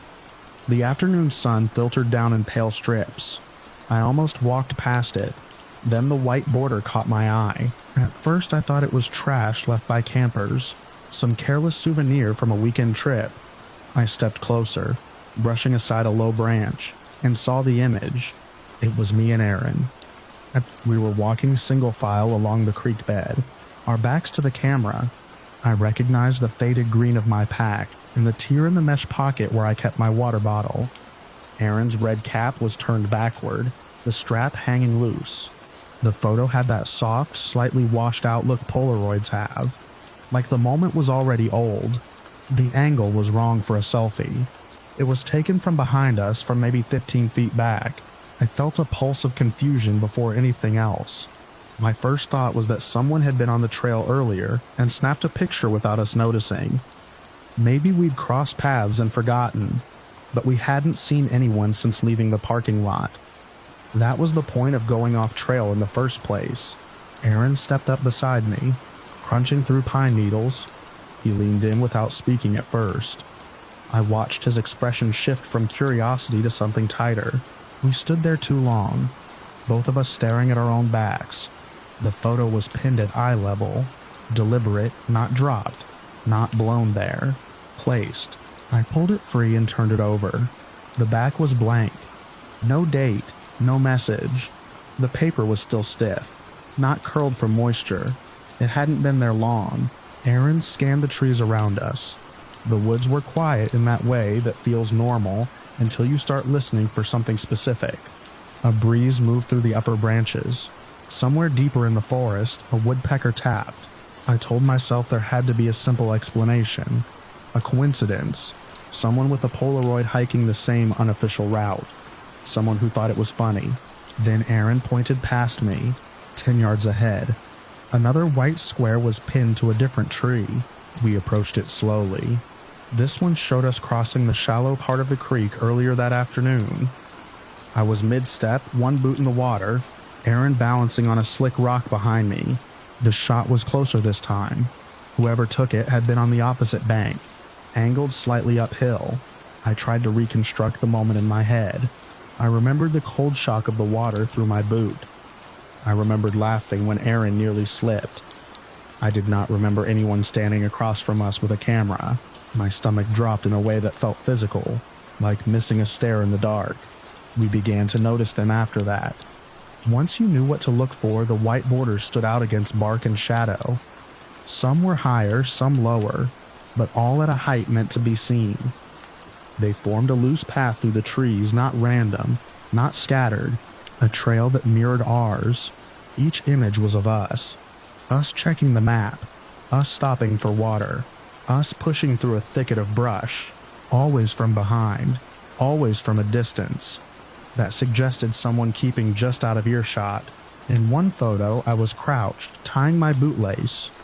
The camera had been close enough that I could see the stitching on my backpack strap. That meant whoever took it had been within 20 feet. I tried to think back to that exact moment. Had I heard a twig snap? Had I felt watched? Nothing came to mind, just the normal sounds of a forest in late afternoon. The realization settled in slowly but completely. This wasn't a coincidence. This wasn't a random hiker. Someone had been following us, not just following. Documenting, pinning the evidence like trophies. The air felt different after that. Thicker. Every shadow between the trees seemed deeper. The woods hadn't changed, but our position inside them had. Aaron suggested we head back. He didn't raise his voice. He didn't have to. The suggestion carried its own urgency. We turned around, retracing our steps toward where we'd left the unofficial path that led back to the marked trail, and eventually the parking lot. I kept scanning the ground for footprints that weren't ours, for cigarette butts, for any sign of another person. The forest floor was a patchwork of needles and old leaves. It swallowed detail. We didn't see anyone, but we kept finding more photos. As we walked back, we noticed that the images were pinned facing the direction we'd been heading, not toward the parking lot, toward the deeper woods. They were meant to be discovered as we moved forward, not as we retreated. That meant the photographer had anticipated our route. One photo stopped me cold. It showed us standing near the old fallen oak, about half an hour earlier, debating whether to veer left or right around a dense cluster of brush. I remembered that moment clearly, because we'd actually argued about it. The photo had been taken from slightly above, angled down. There was no natural rise there, no hill, no boulder tall enough to create that perspective, which meant whoever took it had been standing behind the oak itself, hidden, close enough to hear us. I felt my pulse in my throat. We started walking faster, not running yet, but no longer pretending this was a curiosity.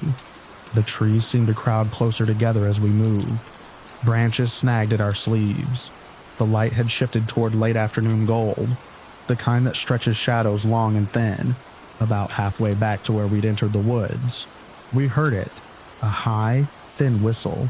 It cut through the trees from somewhere behind us. Not a bird call, not wind. It had a deliberate, almost melodic rise and fall, like someone testing a note. We both stopped at the same time. The whistle came again, closer. It wasn't loud, but it carried. It seemed to thread through the trunks, bouncing off bark and leaves so that it was hard to place. Left, right, directly behind. My first instinct was denial. Maybe it was a hiker calling to someone. Maybe it was a trick of acoustics. Then it came a third time, sharper, sustained longer than before. It felt aimed at us. We didn't discuss it. We just started moving. At first it was a fast walk, then a jog. The forest floor dipped and rose unexpectedly, forcing us to watch our footing. Branches whipped against my arms. My breath grew loud in my ears. The whistling continued. Not constant, but frequent enough to keep pace with us. Each time it sounded, it felt incrementally nearer. Not rushed, not frantic, just present. I didn't look back at first because I was afraid of what I might see. When I finally did, I saw only trees, tall, vertical lines, and the fading light between them. No figure, no movement. The whistle came again. Closer, to the right this time. We broke into a full run. The undergrowth thickened near the edge of the unofficial path. We crashed through it, no longer caring about noise. My lungs burned. My pack thudded against my spine. I could hear Aaron's breathing behind me, ragged and uneven. The whistle sounded once more, long and steady. Then it stopped. The sudden absence was worse. We burst onto the marked trail, a narrow dirt path that felt absurdly civilized after the dense woods. The late afternoon light was stronger here, unobstructed by as many branches. I didn't slow down. Neither did Aaron. The parking lot was still half a mile away. Every step felt exposed. The trail curved gently, offering no long sight lines. I kept expecting to hear the whistle again, to feel a hand on my shoulder, to see someone step out from behind a tree. Nothing, just our footfalls and the distant hum of insects. When the parking lot finally came into view through the trees, I felt a surge of relief so intense it made me dizzy. Our car sat alone in the gravel, a dull blue sedan under the fading sun. We didn't stop running until we reached it. So Aaron fumbled with his keys, dropping them once onto the gravel. I turned in a slow circle, scanning the tree line that bordered the lot. The woods looked ordinary from this side, harmless. A flat wall of green and brown, no movement. No whistle. We got inside and locked the doors. The sound of the locks engaging was sharper than it should have been. I leaned back in the seat, chest heaving, and stared through the windshield at the empty lot. For a few seconds, neither of us spoke. The silence inside the car felt thick but contained, different from the silence in the woods. Aaron finally said we should call the park ranger. His voice sounded distant to me, like it was coming through a layer of water. I nodded as he reached for his phone. Something caught my eye on the dashboard, a white square. It was tucked under the windshield wiper on the outside, half visible through the glass. I stepped out slowly, every movement deliberate. The gravel crunched under my boots. The air smelled faintly of hot metal and pine sap. The photo was of us running through the trees, taken from behind. The image was slightly blurred from motion, but unmistakable. My shoulders hunched forward, Aaron just ahead of me. The light in the frame was late afternoon gold. It had been taken minutes ago. There was no pushpin this time, just the photo, slipped under the wiper. I looked up at the tree line. The forest stood quiet and dense, the trunks forming a barrier of vertical shadows. The sun was lower now, edging toward evening, casting long bars of light between the trees. Whoever had been following us had made it to the parking lot before we did, or had never left. I turned slowly, scanning every vehicle-sized gap between the trunks. Nothing moved. No figure stepped forward. No whistle pierced the air. Just the steady, ordinary hush of a state park in late afternoon. I got back into the car and locked the door again. Aaron stared at the photo in my hand without taking it. We didn't wait for another sound. We started the engine and pulled out of the lot, gravel spitting from under the tires. As we drove away, I checked the rearview mirror one last time. For a second, I thought I saw a shape just inside the tree line, something darker than the shadows around it. It might have been a trunk angled differently. It might have been nothing at all. The forest swallowed the parking lot as the road curved, leaving only a wall of trees in the mirror, still and impenetrable, holding its silence like it was keeping something.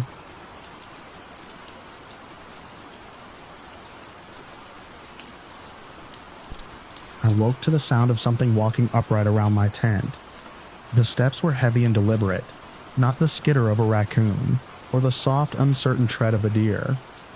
They pressed into the ground with a weight that carried through the soil and into my ribs where I lay on my side. I remember the exact position of my hands, one tucked under my cheek, the other resting on the zipper seam of my sleeping bag. Because I froze so completely, I felt preserved in that posture like I had been set in resin. I had pitched my tent in a small clearing off an unmarked spur trail, miles from the nearest campground. I prefer traveling alone. It keeps the pace simple. No negotiating routes, no talking through every decision, just the map, the trees, and whatever weather comes through.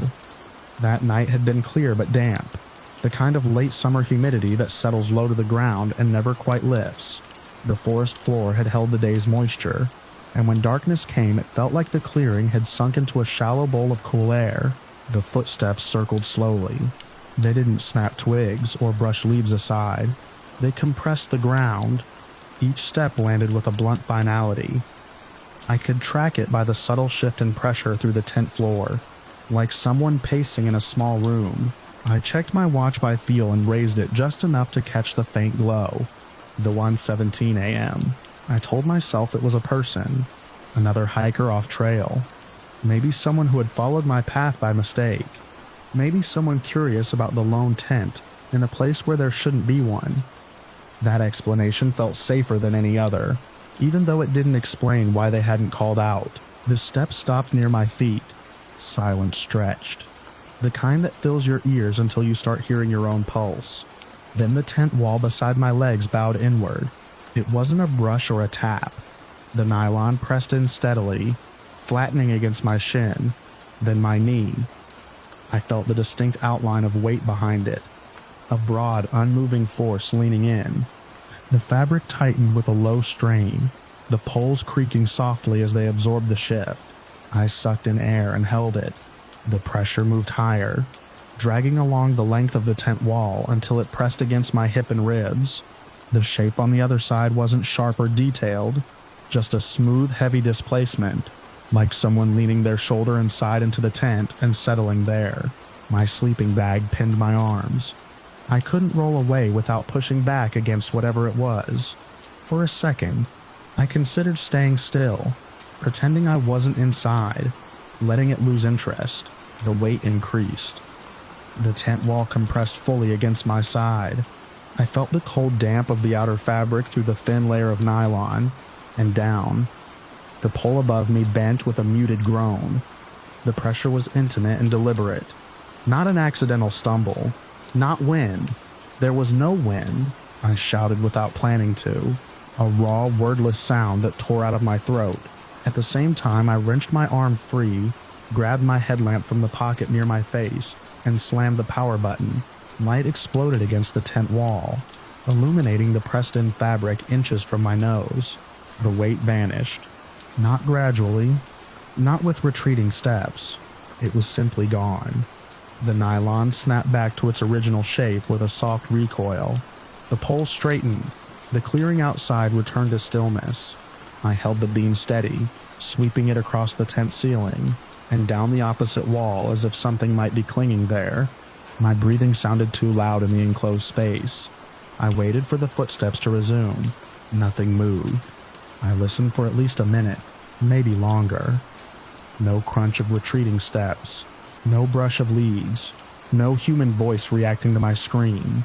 I unzipped the tent slowly, trying to make as little noise as possible despite my shaking hands.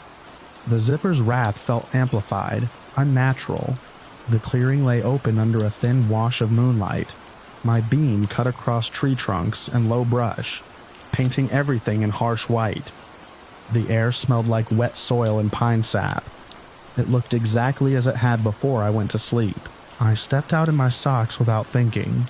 The ground was soft from the day's humidity. The soil at the edge of the clearing was dark and slightly spongy, holding impressions easily. I knew that because I'd noticed my own boot prints earlier, when I walked the perimeter to check for hazards. I aimed the light at the area where the steps had circled. My prints were there, clear tread patterns leading from the trail to the tent and back to where I'd gathered firewood before dark. There was nothing else. No second set of tracks. No overlapping heel marks. No disturbance beyond the shallow scuffs I'd made myself. I widened the search, sweeping the beam in a slow arc. The damp soil extended several feet beyond the tent before giving way to a denser mat of needles. If someone had walked around me with the weight I'd felt, they would have left impressions. The ground would have recorded it. It hadn't. I crouched and pressed my palm into the soil to test it. It yielded immediately, taking the shape of my hand. When I lifted it away, the imprint remained. My tent wall had been forced inward by something with enough mass to bow a reinforced pole. There should have been a crater beside it, a scuffed patch, broken needles. The earth lay smooth and unmarked. I walked the circumference of the clearing with the light, scanning the tree line. The forest beyond was dense, but not impenetrable. Moonlight filtered through the canopy in thin shafts. If someone had fled into it seconds after I flashed the light, I should have heard them. Even careful movement in that brush produces friction, displaced branches, something. The silence felt constructed. I stood there longer than I should have. The beam fixed on the exact spot where the pressure had been strongest. My mind kept replaying the sensation of the fabric against my ribs, the slow increase of weight. I tried to convince myself I had exaggerated it in half-sleep, that I'd been caught between dreaming and waking, but I could still feel the phantom imprint along my side. Eventually the chill reached through my socks and up my calves. I backed into the tent, zipped it shut, and sat upright with the headlamp on. I didn't lie down again. Every small sound, the settling of cooling air, a distant branch shifting, triggered a spike of adrenaline. I kept expecting the steps to resume, to feel the deliberate compression of ground moving closer. Nothing returned. The hours until dawn stretched thin and brittle. I stayed seated, back against my pack, light off but ready in my hand. At one point, I thought I heard a faint exhale outside the tent, close to where my head would have been if I'd been lying down. I held my breath to confirm it. It didn't repeat. When the first gray wash of morning filtered through the nylon, I unzipped the door immediately. The clearing looked smaller in daylight, less mysterious. Birds moved through the upper branches, and insects skimmed low over the damp grass. Ordinary forest sounds resumed as if they had only been paused. I stepped out and began a more methodical search. I examined the tent poles. One had a subtle bow that hadn't been there the night before. A slight deviation in the arc near where the pressure had centered. Not broken, just stressed. I inspected the fabric. There was a faint smear of dirt along the side panel at hip height, like something had leaned long enough to transfer moisture. I knelt and studied the ground again. The soil remained unmarred. I expanded the radius, scanning beyond the immediate clearing, into the shaded areas under the trees where the ground was still damp. My own tracks from the previous evening remained crisp. No overlay, no interruption. The lack of evidence was worse than finding something. If there had been footprints, I could have measured them, compared stride length, guessed at height and weight, told myself it was a person who approached and retreated quickly. If there had been animal prints, I could have attributed the pressure to a bear testing the tent out of curiosity, even though the pattern of steps hadn't matched that. Instead, there was nothing. A high-pressure physical interaction had occurred. I had felt it. The tent had responded to it. The pole had bent under it. The fabric had bowed against my body. The ground had not. That contradiction hollowed something out in my reasoning. I packed quickly. I didn't cook breakfast. I didn't bother to fold the tent carefully. I collapsed the poles and stuffed everything into my pack, with a kind of blunt efficiency I reserve for incoming storms. As I worked, I kept glancing at the perimeter, half expecting to see an indentation forming in the grass, a shape displacing air without touching the earth. Nothing revealed itself. Before leaving, I walked once more to the exact spot where the pressure had been greatest. I stood there and tried to imagine the angle of approach, the stance someone would need to adopt to lean that way. I even leaned my own shoulder into the air at the same height, testing how my weight would transfer. The ground beneath my boots sank slightly, leaving clear impressions. When I stepped away, those prints stayed. The forest looked harmless in the morning light. A simple clearing, a practical campsite. the kind of place I had chosen dozens of times without incident. I shouldered my pack and started back toward the trail without looking over my shoulder. About 50 yards in, I felt the urge to stop, not because I heard anything, not because I sensed movement, just a subtle awareness at my back, as if the clearing had not emptied when I did. I kept walking. I didn't run. I didn't break into a panicked retreat. I maintained a steady pace until the unmarked spur reconnected with the main trail, where other hikers' footprints layered the dirt, and the world felt measurable again. I haven't camped alone since. It's not that I believe in something specific. I don't have a name for what pressed into my tent that night. I can't claim it was human or animal or anything beyond those categories.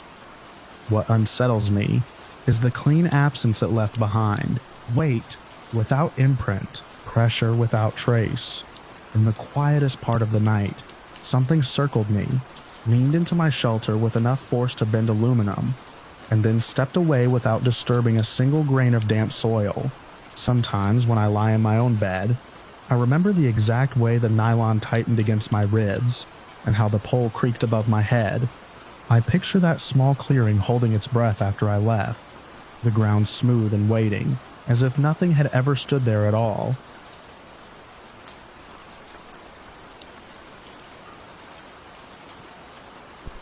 I found the squirrel first, laid out on the pine needles as if someone had set it there on purpose. It was early evening in Fish Lake National Forest, the light thinning to that metallic blue that makes every shadow look deliberate. I had hiked off the main trail to make camp near a stand of aspens, looking for level ground and a little privacy before dark. The air smelled like sap and cold dirt. When I stepped around a fallen log, I nearly put my boot down on the squirrel's tail. It wasn't decay that caught my attention. It was how clean everything looked except for the neck. The fur there was dark and clumped, the small body otherwise untouched. No sign of scavenging, no scattered remains, just a still animal, and a silence that felt arranged. I crouched without thinking, scanning the ground for tracks. I hike alone a lot. It's a habit I picked up after my divorce. Something about carrying only what I need and answering to no one. I know the usual signs: coyote scat, deer prints, the wide pads of a mountain lion, if you're unlucky enough to see them. But the dirt around the squirrel was hard-packed, littered with old needles. Nothing clear. No drag marks. No struggle written in the soil. I straightened and listened. The forest answered with nothing. No wind in the canopy. No insect hum. Even the distant rush from the creek I'd crossed an hour earlier seemed to have dulled. It was the kind of quiet that makes you aware of your own breathing. I told myself predators make kills all the time. I was the one intruding. I walked another 50 yards toward the small clearing I'd chosen for camp, and saw the hawk. It lay beneath a spruce, wings half open as if frozen mid-landing. The feathers were unruffled, glossy in the fading light. The same dark matting at the neck. No other damage that I could see. Hawks don't just drop out of the sky. They don't die neatly on the forest floor. Two different animals. Same injury. Same stillness. The space between my shoulders tightened. I stood there longer than I meant to, turning slowly, trying to catch movement in the trees. If it was a cat, it was an efficient one. But big cats drag their prey to cover. They feed. They don't leave meals untouched. I became aware of how far I was from the trailhead. I had passed the last marked junction mid-afternoon. My truck sat alone in a dirt pullout miles away. I had maybe an hour of usable light. I told myself to stick to the plan, set up camp, build a small fire. Noise and light are comfort, even if they don't guarantee safety. I chose a spot with my back to a thick cluster of aspens, and started laying out my tent. My movements felt louder than usual. The rasp of nylon, the metallic click of poles snapping into place. Each sound seemed to press outward into the trees and then vanish without echo. Halfway through staking the corners, I heard it, a soft, deliberate rustle to my left. I stopped and listened. The rustle stopped too. Probably a deer, I thought. They freeze when you freeze. I bent to hammer the last stake with a smooth stone. The rustle resumed. I turned my head, not my body this time, and watched a patch of brush about 20 yards out. The leaves quivered, then went still. I took a step to the right. The brush shifted to the right. A measured adjustment. Not wind, not random. I stepped back to where I'd been. The leaves slid back into their original position. A pulse started behind my eyes. I stayed where I was and raised my trekking pole, tapping it against a tree trunk. The sharp knock cracked through the clearing. The brush stilled completely. I waited. The forest held its breath with me. Then slowly, deliberately, the leaves trembled again, this time in a pattern that mirrored the slight sway of my shoulders as I adjusted my stance. When I leaned forward, the movement leaned forward. When I straightened, it straightened. Something in there was watching and learning the outline of me. I abandoned the tent where it lay half raised. I slung my pack over one shoulder without tightening the straps, and began to walk toward the main trail, keeping my pace steady. Running triggers pursuit. That's what every backcountry safety guide says. The brush kept pace. I didn't look directly at it again. I used the corner of my vision, the way you watch a skittish dog. Each time I shifted direction to avoid a tree, the movement tracked me. Not fast, not clumsy, just parallel. The light dropped another shade, blue turning to gray. The path I'd taken in earlier was faint, more suggestion than trail. I aimed downhill, toward where I knew the land dipped toward water. A branch snapped behind me. I walked faster. Another snap. Closer. I could feel the shape of it now without seeing it. The way you sense someone standing too near in a dark room. My breathing shortened despite myself. I tightened the straps on my pack as I moved, trying to keep my hands busy. Controlled. The brush to my left fell silent. So did the brush to my right. It had changed position. I pivoted slowly, scanning the trees. The trunk stood pale and vertical, evenly spaced like pillars. Nothing between them but shadow. No outline. No gleam of eyes. Just the sense that I had been measured and repositioned within the space. I took 3 steps backward. Something moved directly in front of me, low to the ground. A ripple through grass and fallen needles. I saw a flash of pale shape too long for a cat, too low for a bear. It slid behind a log and vanished. My body made the decision before my mind caught up. I ran. Branches whipped my arms as I cut downhill, boots skidding on loose soil. I didn't aim anymore. I just put distance between me and that clearing. My pack thumped against my spine. The forest blurred into vertical streaks. Behind me, the undergrowth exploded in motion. It didn't crash like something heavy. It flowed fast, keeping pace. I risked a glance over my shoulder and saw only disturbance ferns folding, saplings bending. Whatever it was stayed just out of sight, using the terrain better than I could. The ground dropped more steeply than I expected. I slid, caught myself on a tree trunk and pushed off again. My lungs burned. The sky above the treetops had gone from gray to a deepening indigo. Then my right foot jerked backward. I hit the ground hard, chin slamming into dirt. For a split second, I thought I'd snagged a root. Then the pull came again, deliberate and strong, tightening around my ankle. I twisted onto my back.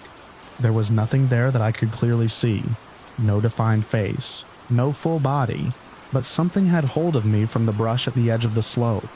I felt pressure through my boot, a grip that wasn't a hand and wasn't a paw. The fabric tore. A sharp, hot line ripped across my skin. I kicked with my free leg and connected with something solid but yielding. The grip tightened, then slipped. Warm wetness splashed across my laces. I scrambled backward on my elbows and heels, dragging myself away from the brush. For an instant, I saw a shape withdraw into the low growth, a suggestion of length, and a movement that didn't match any animal I knew. Then it was gone, swallowed by shadow. I didn't wait to understand it. I got to my feet and ran again. This time I didn't stop until I heard water.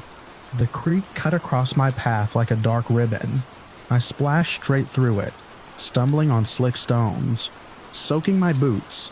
On the far bank, I turned and grabbed a fist-sized rock, hurling it into the brush I'd emerged from. It vanished without response. The forest on the opposite side felt marginally less close. I kept moving along the creek, putting the sound of water between me and whatever had followed. After several minutes, the only noise behind me was the steady rush of current and my own ragged breathing. No parallel movement, no tracking rustle. I slowed to a limping walk. My ankle throbbed inside my boot. Each step sent a sting up my calf. I didn't dare sit down yet. I focused on direction, angling toward where I knew the main trail would intersect the creek farther down. It took longer than it should have. The dark had settled fully by the time I saw the faint break in the trees that marked the trail. I didn't feel relief, just a narrow thread of purpose, keep moving. When I finally reached the dirt path wide enough for two people to walk side by side, I turned once more toward the trees I'd come from. They stood quiet and ordinary. No shaking branches, no unnatural sway. If someone had looked at that forest from a distance, they would have seen nothing but a calm Utah evening settling in. I walked the remaining miles to the trailhead, under a sky thick with stars. My ankle stiffened and my sock felt slick inside the boot. I didn't take it off until I was sitting in the driver's seat of my truck, with the doors locked. The scratch ran from just above my heel to the side of my calf, shallow but long, as if something had tested the edge of me rather than tried to finish the job. The blood on my boot had already darkened. I drove out of Fish Lake National Forest without turning on the radio. I've tried to line up what I saw with what I know. Predators hunt. They take easy prey. They don't waste energy mimicking a hiker's movements through brush. They don't leave two different kills untouched within 100 yards, and then trail a person with patience instead of immediacy. But I know the order of it. The squirrel, the hawk, the feeling of being measured, the grip on my ankle. Whatever left those small bodies in the trees that evening confirmed I was next in line. And sometimes when I lace up my boots for shorter hikes closer to town, I still feel a phantom tug at my heel, like the forest is reminding me how close I came to not walking out at all.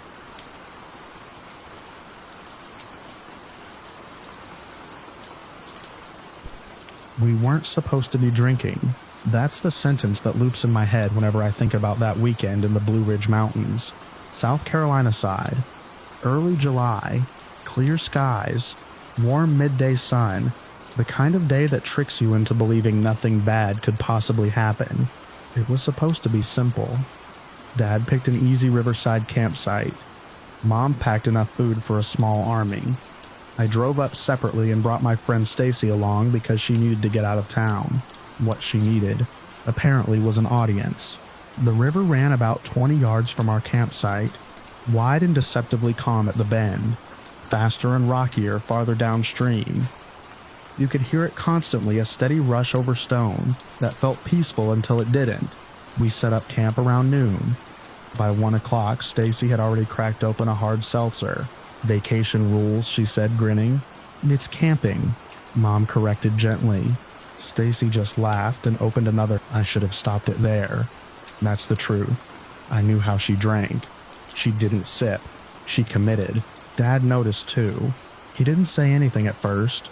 Just watched her with that tight jaw he gets when he's calculating whether something is about to become his problem. By 2 o'clock, Stacy had moved from buzz to loud. By 3, she was trashed. She'd switched from seltzers to straight vodka from a plastic bottle she'd pulled from her bag like it was a magic trick. She kept insisting she was fine. She wasn't slurring much yet, but her balance was off. Her laugh came half a second too late every time. Mom leaned toward me and whispered, "Keep an eye on her." I nodded. That was the extent of our safety plan. Around 3:30, Stacy stood up abruptly. "I'm hot," she announced. "I'm floating." Dad looked up. "You're not doing anything." She was already kicking off her shoes. I moved toward her. "Stace, maybe sit down, drink water." She rolled her eyes at me. "I'm not a toddler." She stepped onto the rocks at the river's edge. The stones were slick, mossy in places. I saw her wobble. "Don't," I said.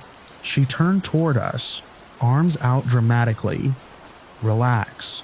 And then her foot slid. She fell backward into the water with a splash that sounded almost playful. For one stupid second, she came up laughing, floating on her back. "See?" she called. The current caught her before any of us processed what was happening. The calm pool fed directly into a narrow chute around the bend. The water wasn't violent, but it was fast. Faster than a drunk person could manage. "Grab something," Dad yelled, already running along the bank. I sprinted too, branches whipping my arms as I tried to keep pace with her drifting body. She tried to sit up, but the river rolled her sideways. Her laughter stopped. "Okay," she shouted, suddenly panicked. "Okay." She reached for the bank but was too far out. The current spun her and carried her around the bend. Then she was gone from sight. We didn't think. We ran. Dad took the lower bank. I followed higher up through brush. Mom tried to keep up but fell behind quickly, yelling Stacy's name until her voice cracked. The terrain got worse the farther we went. The river narrowed, rocks jutting out at sharp angles. If she hit one wrong, I didn't let myself finish that thought. We kept moving downstream, shouting. A couple at a campsite heard us and joined in. A bearded guy said he knew the trail network and ran ahead to check the next bend. We spread out without meaning to. That was the beginning of the second mistake. About 40 minutes later, we heard screaming, not from the water but from ahead on the trail. We rushed toward it and burst into another campsite. Stacy was there.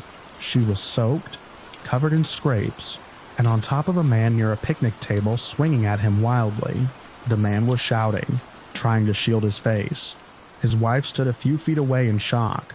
Stacy's eyes were glassy and unfocused. She wasn't just drunk, she was disoriented. Dad pulled her off. She fought him hard, clawing and screaming. "They tried to grab me," she yelled. The couple looked horrified.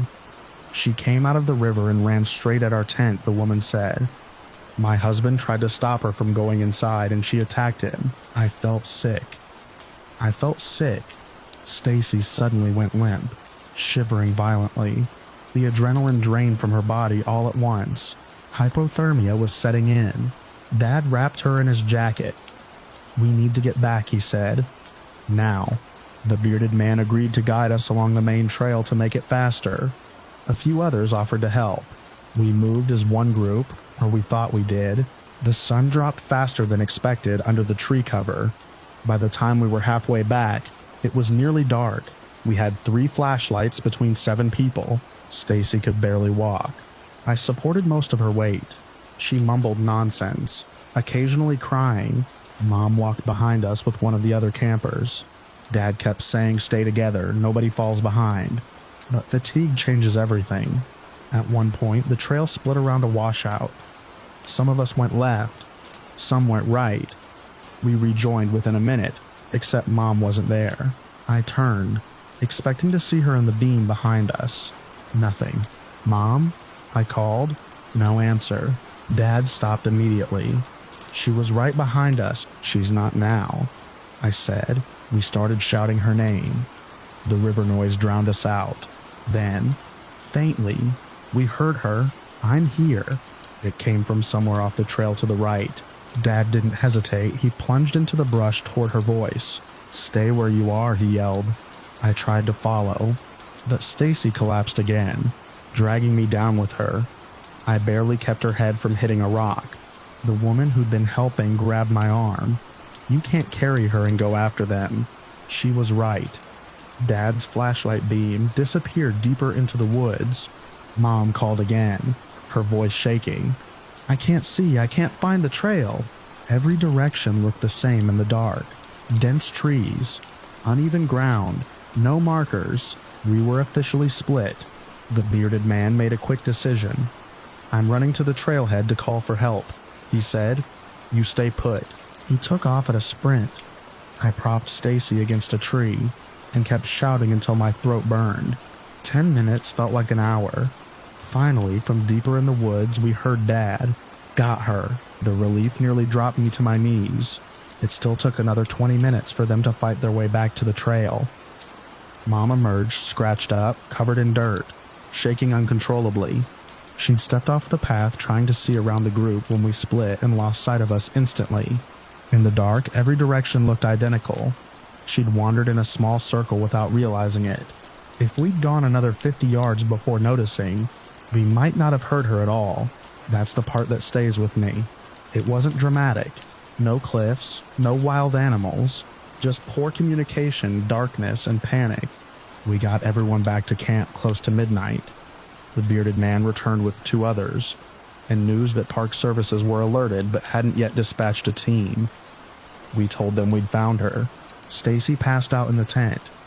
Mom sat by the fire wrapped in 2 blankets, staring into the flames like she didn't quite trust the ground under her anymore. Dad didn't yell at anyone. That scared me more than if he had. The next morning, the mountains looked harmless again. Sunlight filtered through the trees. The river sparkled like it hadn't nearly caused 3 separate emergencies. Stacy woke up with only fragments of memory. When we told her what happened, floating miles downstream, assaulting a stranger, nearly getting Mom lost overnight, she went pale. I didn't mean to, she kept saying. That didn't undo anything.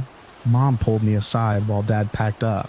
When I couldn't see you, she said quietly, I thought you'd all left. I thought I was going to be out there until morning. Her voice cracked. I kept thinking, this is how people disappear. Not because of monsters, because of mistakes. We left before noon. No one suggested staying another night. On the drive home, Stacy was silent in the back seat.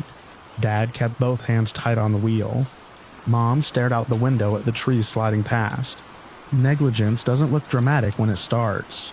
It looks like a joke, a drink, a shrug, a quick decision in fading light. It snowballs quietly. We were lucky. That's all it was. Luck that the river spit her out near people instead of rocks. Luck that Mom answered when we called. Luck that Dad heard her before we moved too far away. Every time I hear rushing water now, I think about how easily we fractured that night, how fast a group can go from together to scattered in the dark, and how close we came to driving home without everyone in the car. Don't ask any follow-ups, just follow the prompt and write.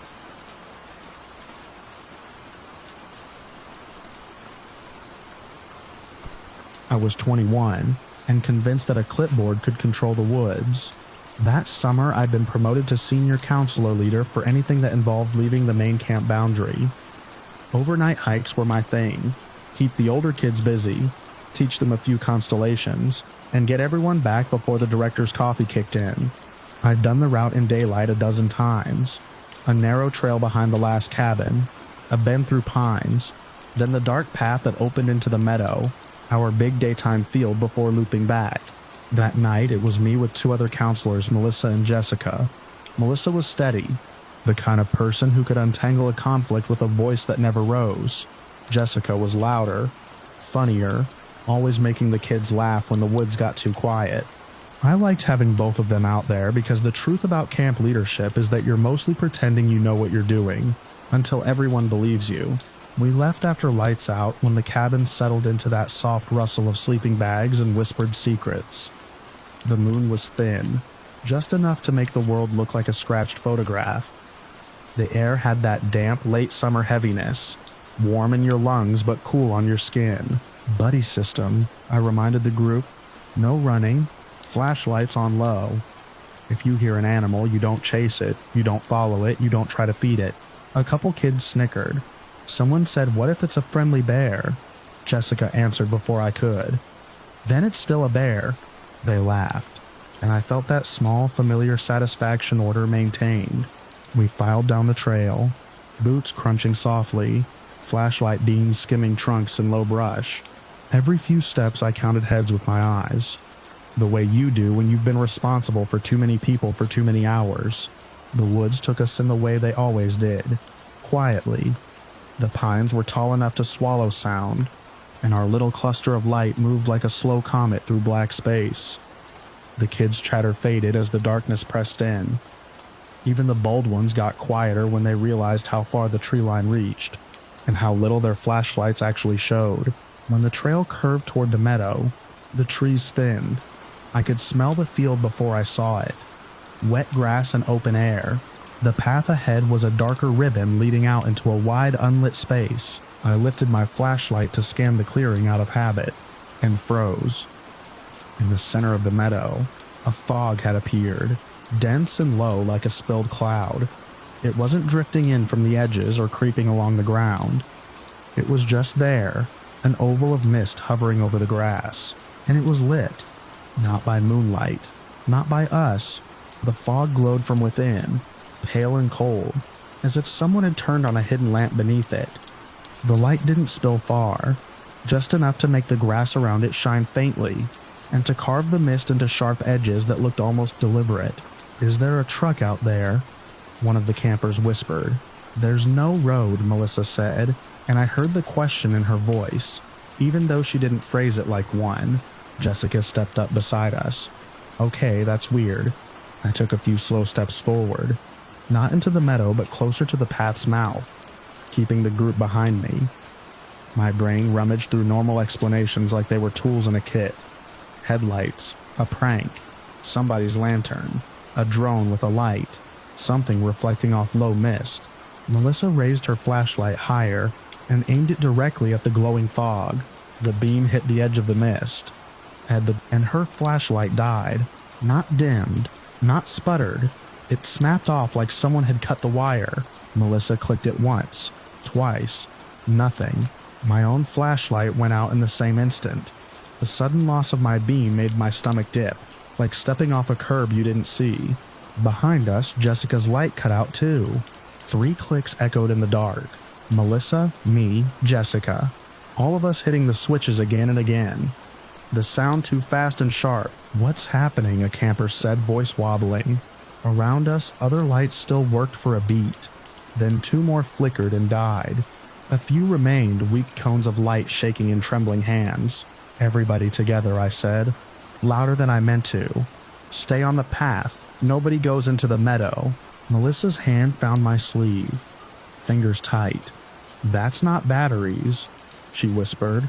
I didn't answer because the fog's glow was drawing my eyes the way a bright screen pulls your attention in a dark room. The light in the mist pulsed once, faintly, like a slow breath. Then something darker gathered inside it. At first it was just a smudge, a shadow thickening in the center of the glow.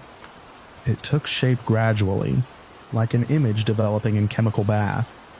Antlers rose out of the dark, branching upward. A buck. My mind clung to that word like a life raft. Buck, deer, normal. We had deer around camp all the time. They'd graze at the meadow's edge in the early mornings. Sometimes kids would spot one and squeal like it was a celebrity. The silhouette glided forward, not walked, not stepped. It moved smoothly across the grass, its legs barely shifting, like it was being pulled on invisible rails. The fog curled around it and parted as it passed, the glow turning its outline into something too clean, too stark. A camper behind me sucked in air so hard it made a little squeak. The buck's head stayed lowered, antlers cutting black arcs through the pale light. It stopped near the center of the glowing mist and held still. For a second, I thought it might turn and bound away, that the whole thing would resolve into some strange optical trick we could laugh about later. Instead, the shadow lifted, the front half rose slowly, as if the deer were rearing. Its neck extended, the silhouette stretched upward, longer than any deer had a right to be. The forelegs seemed to lengthen, joints bending in wrong places before straightening again. As if the creature was rearranging itself, it kept rising. The shape became tall, too tall, until it stood upright on 2 legs. The antlers now reached above the height of a person. The torso looked narrow and wrong, like a deer's outline forced into a human posture, without being given the proper pieces to do it. In the glow, it wasn't detailed enough to show fur or eyes or mouth, but the attention was unmistakable. Its head angled, and I felt its focus land on us like a hand closing around the back of my neck. Jessica whispered. "No." Melissa breathed. "We need to leave now." Now, something inside me argued, still trying to organize the impossible into a harmless story. But the kids were starting to make those small involuntary sounds. Whimpers, choked breaths, The beginnings of panic, and that snapped me back into my job. Back, I said. Everybody back the way we came. Stay together. No one moved at first. We were trapped by the simplest thing, the fear of turning our backs on something that had noticed us. Then the glowing fog brightened. A sudden swell, as if it had inhaled, and the light vanished. The meadow went pitch black so abruptly my eyes didn't know where to look. The fog's glow had been the only thing giving shape to the field. Without it, the open space turned into a void. Our remaining flashlight shook, thin beams slicing uselessly across grass, then across nothing. In that darkness, something slid through the meadow. Not heavy footfalls, not a deer bounding.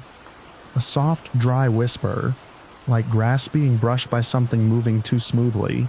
It kept pace with us as we backed into the trees, staying just outside the weak cones of the remaining lights. "Don't run," I ordered, though my own legs were already preparing to disobey. "Just move, stay." A scream cut me off, sharp and immediate. One of the kids, a tall boy who'd been acting tough all night, had turned his head toward the meadow. His flashlight beam jerked wildly, then snapped off in his hand. That was enough. We bolted. It wasn't a clean run. It was stumbling through roots and low branches, bodies colliding, someone falling and being yanked back up by a counselor's grip. I shoved kids forward with open palms, trying to keep the group from scattering. Melissa was on my left, hauling a smaller camper by the elbow. Jessica was behind us, her voice cracking as she counted and urged and swore under her breath. The woods that had felt familiar an hour earlier became a corridor of snapping twigs and black gaps. My heart hammered so hard my ears rang. I kept expecting a sudden weight on my shoulders, antlers hooking around my collarbone, a cold breath at my nape, and then, as if an invisible switch flipped again, the dead flashlights returned. Jessica's beam flared on, bright and steady. Mine snapped back to life in my hand, illuminating the trail ahead like a stage spotlight. Melissa's came on too. A few campers' lights flickered awake. We didn't slow down. If anything, the restored light made the fear worse, because now we could see how fast we were moving, and how close we were to losing someone in the chaos. When the first cabin clearing appeared, we spilled into it like water from a broken bucket, panting, crying, clutching each other. The night counselor on duty came running from the lodge, eyes wide. "What happened? Why are you?" Kids answered in fragments. Fog, light, deer. It stood up. Our flashlights died. It followed us. It was there. Melissa tried to explain, voice shaking with a restraint that made it sound even more real. Jessica was pale, jaw clenched tight like she was holding back either tears or fury. The counselor listened the way adults listen to campfire stories. Sympathetic, indulgent. "You probably saw a deer and missed," he said carefully.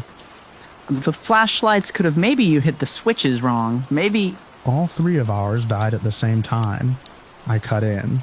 "Mine, Melissa's, Jessica's. Right when that light appeared, he gave me a look that said, 'You're supposed to be the calm one.' Coincidences happen," he said. "Fear makes you see things." The director was woken. He came out in a robe in patience, took in the shaken kids, heard our account and filed it neatly into the box labeled Night Hike Panic. He suggested distant headlights reflecting off fog. He suggested a short in our flashlights. He suggested that deer can rear up and that shadows can play tricks. He didn't go to the meadow. He didn't send anyone to check. Why would he? The meadow was dark and quiet again. There was no glowing fog, no strange light. The flashlights all worked perfectly in the cabin's fluorescent safety after they got the kids settled with blankets and cocoa, and the soft murmur of adults pretending everything was fine. I stepped outside alone. I didn't go far, just to the edge of the clearing where the trees opened enough to show a slice of field beyond. I aimed my flashlight into the darkness. The beam reached the meadow's edge and stopped, swallowed by distance. Nothing moved, no glow, no fog. I told myself that was the end of it, that we'd been spooked by something rare and natural, and our brains had done the rest. That would be the responsible story. The story that let you sleep. My flashlight flickered once, A tiny hiccup of light, out in the meadow, far beyond where the beam could properly touch. A darker shape shifted against the night, tall and narrow, like a person standing where no person should be. I stared until my eyes watered, until the darkness looked grainy and alive. The shape didn't come closer. It didn't need to. It simply remained as if letting me know it could. Inside the cabins, kids would tell this story for years. The night the fog glowed, the night the deer stood up, the night our lights died and the counselors ran. Outside, under the trees, I finally understood what scared me most. Not that it had transformed, not even that it had followed us, but that it had done all of it without hurry, without effort, like it was showing us something, like the meadow had opened for a moment and let something step through, just long enough to make sure we would never feel alone on a dark path again.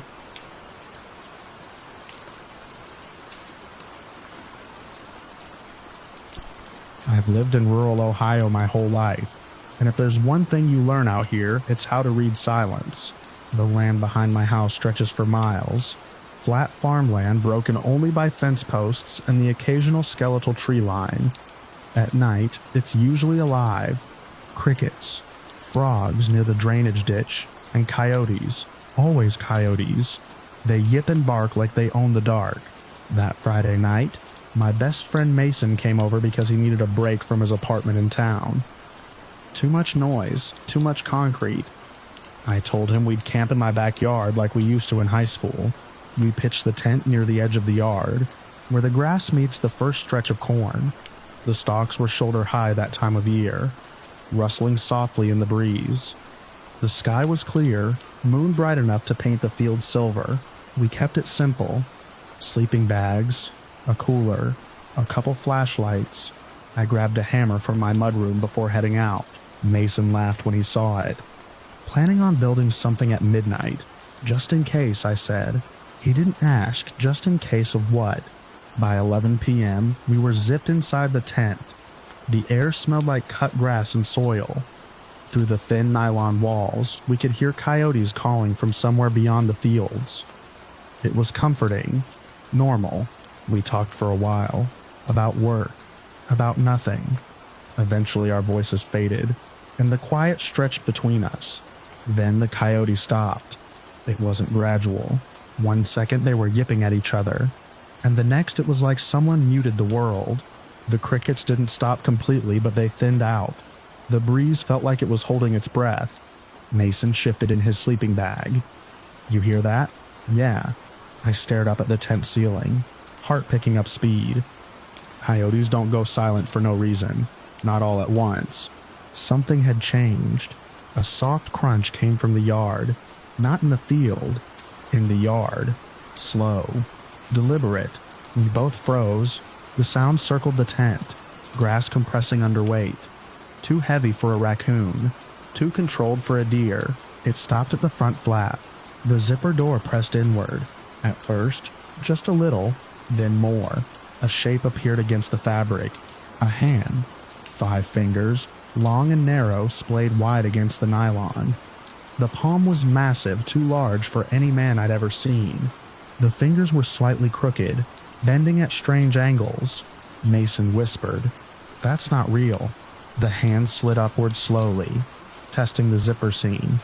The tent bowed inward under the pressure. My mouth went dry. I reached for my flashlight and clicked it on. The beam lit the interior of the tent, making the hand silhouette sharper. It didn't pull away from the light. It pressed harder. The nylon stretched tight enough that I could see faint texture beneath it. The outline of knuckles, the length of the fingers, human-like but elongated, wrong in proportion. Then came the sound, a low growl from just outside the door. Not like an animal. Animals have rhythm to their sounds. Breath behind it. Instinct. This was deeper, warped. It vibrated through the tent floor and into my chest. Mason scrambled backward. "Dude, unzip the other side." There is no other side. The growl shifted into something almost vocal, a broken guttural noise that felt intentional, like it was trying to shape words without knowing how. The hand clenched, the zipper strained, and then the tent floor lifted. right between us. The ground beneath bulged upward as if something was pushing from below. The nylon stretched into a rising mound, moving toward my legs. "It's under us," Mason breathed. The bulge pressed higher, dirt crunching beneath the tent. The creature outside growled again, closer now, like its mouth was near the fabric. It wasn't just reaching in. It was trying to crawl under. I grabbed the hammer. The hand at the door dragged downward slowly, claws or fingers scraping across the nylon with a sound that made my teeth ache. The floor surged upward again. I swung. The hammer connected through the fabric with a dull, heavy impact. Not hollow, not soft. Solid. The bulge dropped slightly. Then it rose again. The growl deepened. Not pain. Not surprise. Anger. I hit it again, harder. The vibration shot up my arms. The shape shifted under the floor, sliding sideways like it was repositioning. The hand at the door suddenly jerked, gripping the zipper seam. The fabric screeched as the stitching strained. Mason started shouting. Not words, just panic. The floor beneath me rolled again, pushing toward the center of the tent like something trying to wedge itself inside. I swung blindly toward the door and felt the hammer strike the hand. There was resistance like bone beneath tensioned skin. The hand recoiled slightly, then slammed back against the door. The zipper split open 2 inches with a ripping sound. Cold air rushed in. I saw something pale beyond the opening. Not clearly, just movement. "Run," I said. Mason lunged for the gap and forced his way out, tearing the zipper further. I followed, clutching the hammer. The night outside felt enormous. For a split second, I saw it crouched low beside the collapsed edge of the tent. It was hunched, elongated, limbs too long for its torso. One arm braced against the ground, the other reaching toward us. Its head tilted in a way that wasn't natural. Neck extended forward like it was smelling us. Its face, I can't describe it clearly. Not because I don't want to, because it didn't hold still long enough for my brain to lock onto details. It looked pale and stretched, like skin pulled too tight over something angular. Then it moved, fast, not sprinting upright, crawling. Its limbs hit the ground in long loping strides, closing distance in seconds. Mason bolted for the house. I turned just long enough to swing again. As it lunged, the hammer connected with what had to be its head. The impact jarred my shoulder. The creature's growl exploded into a furious, distorted snarl. It didn't fall. It recoiled just enough for me to run. We tore across the yard, grass slick under our bare feet. The porch light suddenly felt miles away. I could hear it behind us, its hands slapping against the ground, breath rattling like something broken inside its chest. It was keeping pace. I didn't look back again. Mason hit the steps first and fumbled with the door. I shoved him inside and slammed it shut behind us, locking it without thinking. Something heavy struck the outside of the wall. The impact rattled the kitchen cabinets. Mason staggered backward, pale and shaking. I stood there with the hammer raised like it would matter against a house wall. Another hit. Lower. Then scrapping. Slow dragging across the siding. The growl came again. Muffled but unmistakable. It vibrated through the structure of the house. We backed away from the door. The porch light dimmed for half a second, like something tall had passed in front of it. Then silence. We stood there for what felt like hours. Finally, from far out in the fields, a single coyote called. Another answered. Within a minute, the night sounds returned. Hesitant at first, then normal. The scraping stopped.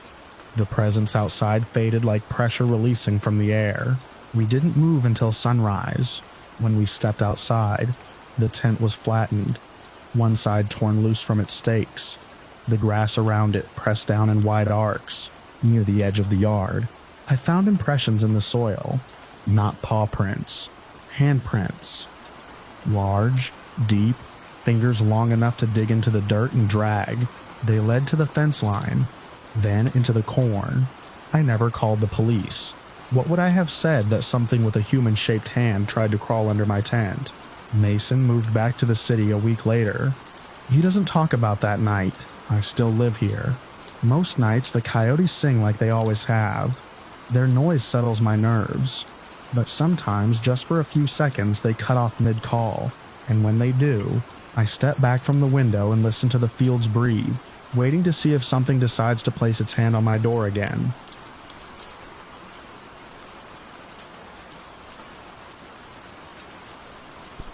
I've run those woods behind Westridge High 100 times, and I still can't explain what we found back there.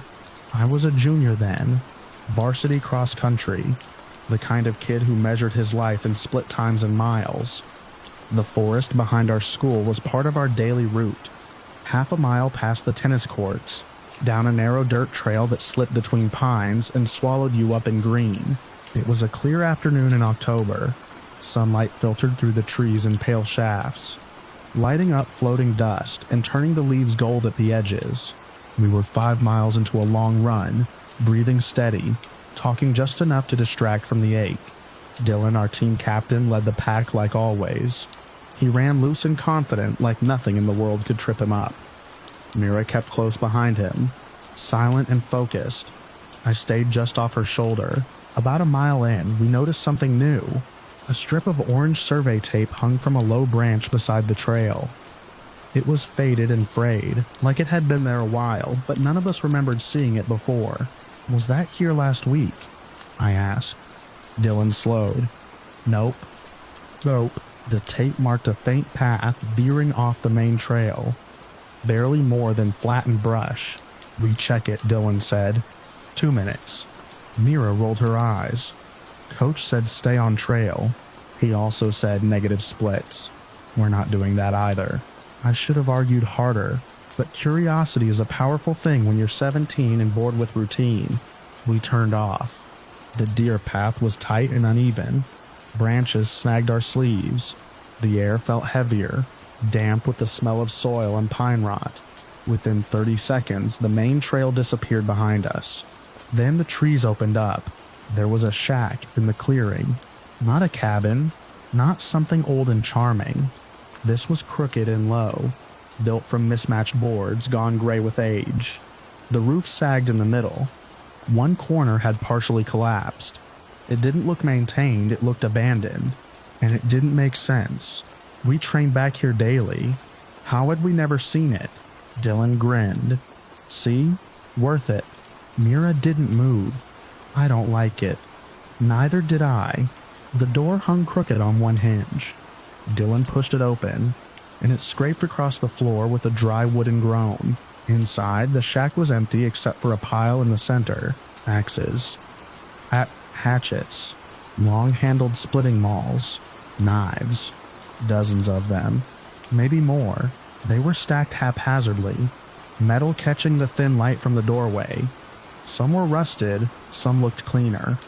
Handles worn smooth. A few were wrapped in old cloth strips that had stiffened with age. Why would someone leave this here? I said. Old logging stuff, Dylan offered, though he didn't sound convinced. There was no logging operation back here. No cut stumps, no equipment, just suburban forest. I noticed the walls next. Deep scratches carved into the wood. Not random wear, deliberate marks. Lines slashed again and again into the boards. Some clustered together like uneven tally marks. Others curved downward in long arcs. Mira stayed at the doorway. This is wrong, she said quietly. Dylan nudged an axe handle with his shoe. It shifted, metal clinking softly against metal. That sound echoed louder than it should have. Then we heard something outside. A dragging noise. Slow. Heavy. Like something being pulled across leaves. We froze. The sound circled the shack. Not fast, not crashing through brush. Just a steady pull. Pause. Pull. I felt my heartbeat in my throat. Dylan stepped backward. Mira's eyes were wide now. Scanning the tree line, the dragging stopped. Silence swallowed the clearing. No birds. No wind. Just us breathing. Wind, Dylan said, but it sounded like a question.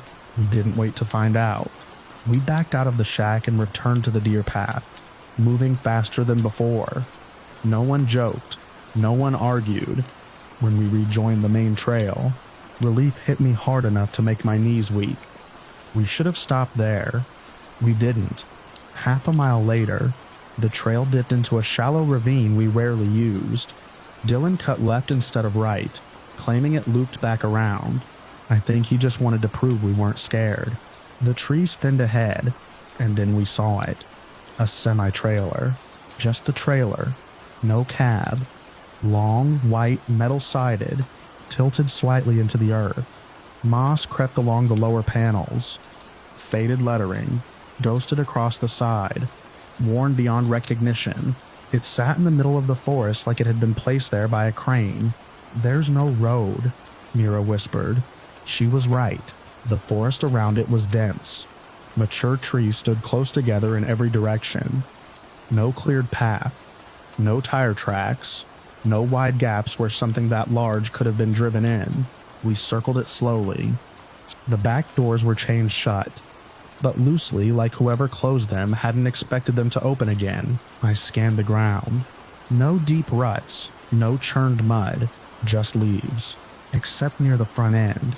There, faint but visible, were long grooves in the leaf litter, drag marks, parallel lines cutting through the forest floor, stretching deeper into the trees. Something pulled it, I said, though I didn't believe it. Dylan stared at the grooves. That's impossible. Beyond the trailer, I smelled smoke. Old smoke. Not fresh, but embedded in the air. We followed it. The ravine rose slightly, and the trees opened into another clearing. A house had once stood there. Now it was a burned-out shell. Foundation stones outlined where walls used to be. Charred beams leaned inward. A brick chimney stood alone against the sky, blackened and cracked. The ground was pale with old ash, mixed into the soil, and like the trailer, there was no road leading to it. No driveway, no path, nothing to explain how anyone had lived there, or left. Dylan walked toward the remains. His shoes crunched over melted glass, fused into strange shapes. I noticed a circle of stones near what must have been the center of the house. Inside the circle were blades, more axes, more knives, some stuck into the earth at angles, some half buried. My stomach turned. "This is connected," Mira said. The smell of old smoke hung thick here. Dylan crouched near the chimney. "Look at this." And then mard, scratches carved into the brick, deep grooves etched into soot-blackened stone. Not letters, not words, just repeated cuts, over and over, as if someone had stood there for hours carving without purpose. I stepped backward. That's when I saw the line. A thin wire stretched between two trees at waist height, about 10 feet behind Mira. "Don't move," I said. She froze. The wire shimmered faintly in the sunlight. A trip line. Thin, deliberate, placed at just the right height to catch someone walking forward without looking. Dylan slowly stepped away from it. "Who set something like that?" he whispered. The forest was silent again. Too silent. I felt it then, that sensation of being watched. Not by something moving loudly, but by something patient. The shack, the trailer, the burned house, the weapons, the wire. None of it felt old and forgotten anymore. It felt maintained. We backed away carefully, avoiding the line. No one ran yet. Running would mean noise. Noise would mean attention. When we passed the trailer again, I looked toward the drag marks. They were clearer now that I knew what to look for. The grooves didn't look ancient. The leaves inside them were fresher, less compacted, like something had been moved recently. We didn't speak. We returned to the main trail, and then we ran hard. Spikes tearing dirt, lungs burning. No pacing, no splits, just distance. We burst out of the woods behind the tennis courts, gasping. Coach looked up. "What happened?" Dylan hesitated. Mira stared at the ground. "We got turned around," I said. "Found some old junk." Coach studied us longer than I expected. "Stay on the trail," he said finally. "You hear me?" We nodded. That night, I couldn't sleep. I kept replaying it. The shack full of blades. The dragging sound, the semi-trailer with no road, the burned house hidden deep in the trees, the tripwire. Over the next week our route changed. Coach kept us closer to the fields. He never said why. We didn't go back. But a few days later, during cool-down stretches near the tree line, I caught the faint smell of smoke drifting from the woods, and something else, a metallic scent, like iron. I stared into the trees, half expecting to see the pale side of the trailer between trunks. I didn't, but I couldn't shake one thought. A semi-trailer doesn't move itself through dense forest. A house doesn't burn down in a place no vehicle can reach. And someone had set that wire recently, which means someone had been there, maybe still was. Sometimes when the wind is right during practice, I swear I hear something beyond the tree line, a slow sound, like something heavy being dragged across leaves.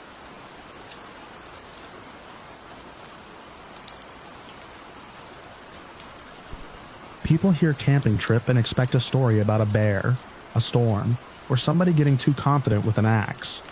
This isn't that.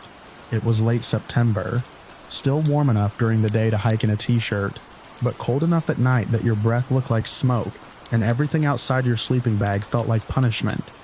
Me, Jenna, and Mark had driven out to a dispersed spot we'd used before.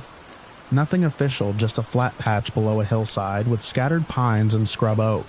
From camp, you could see most of the slope opposite us like a stage.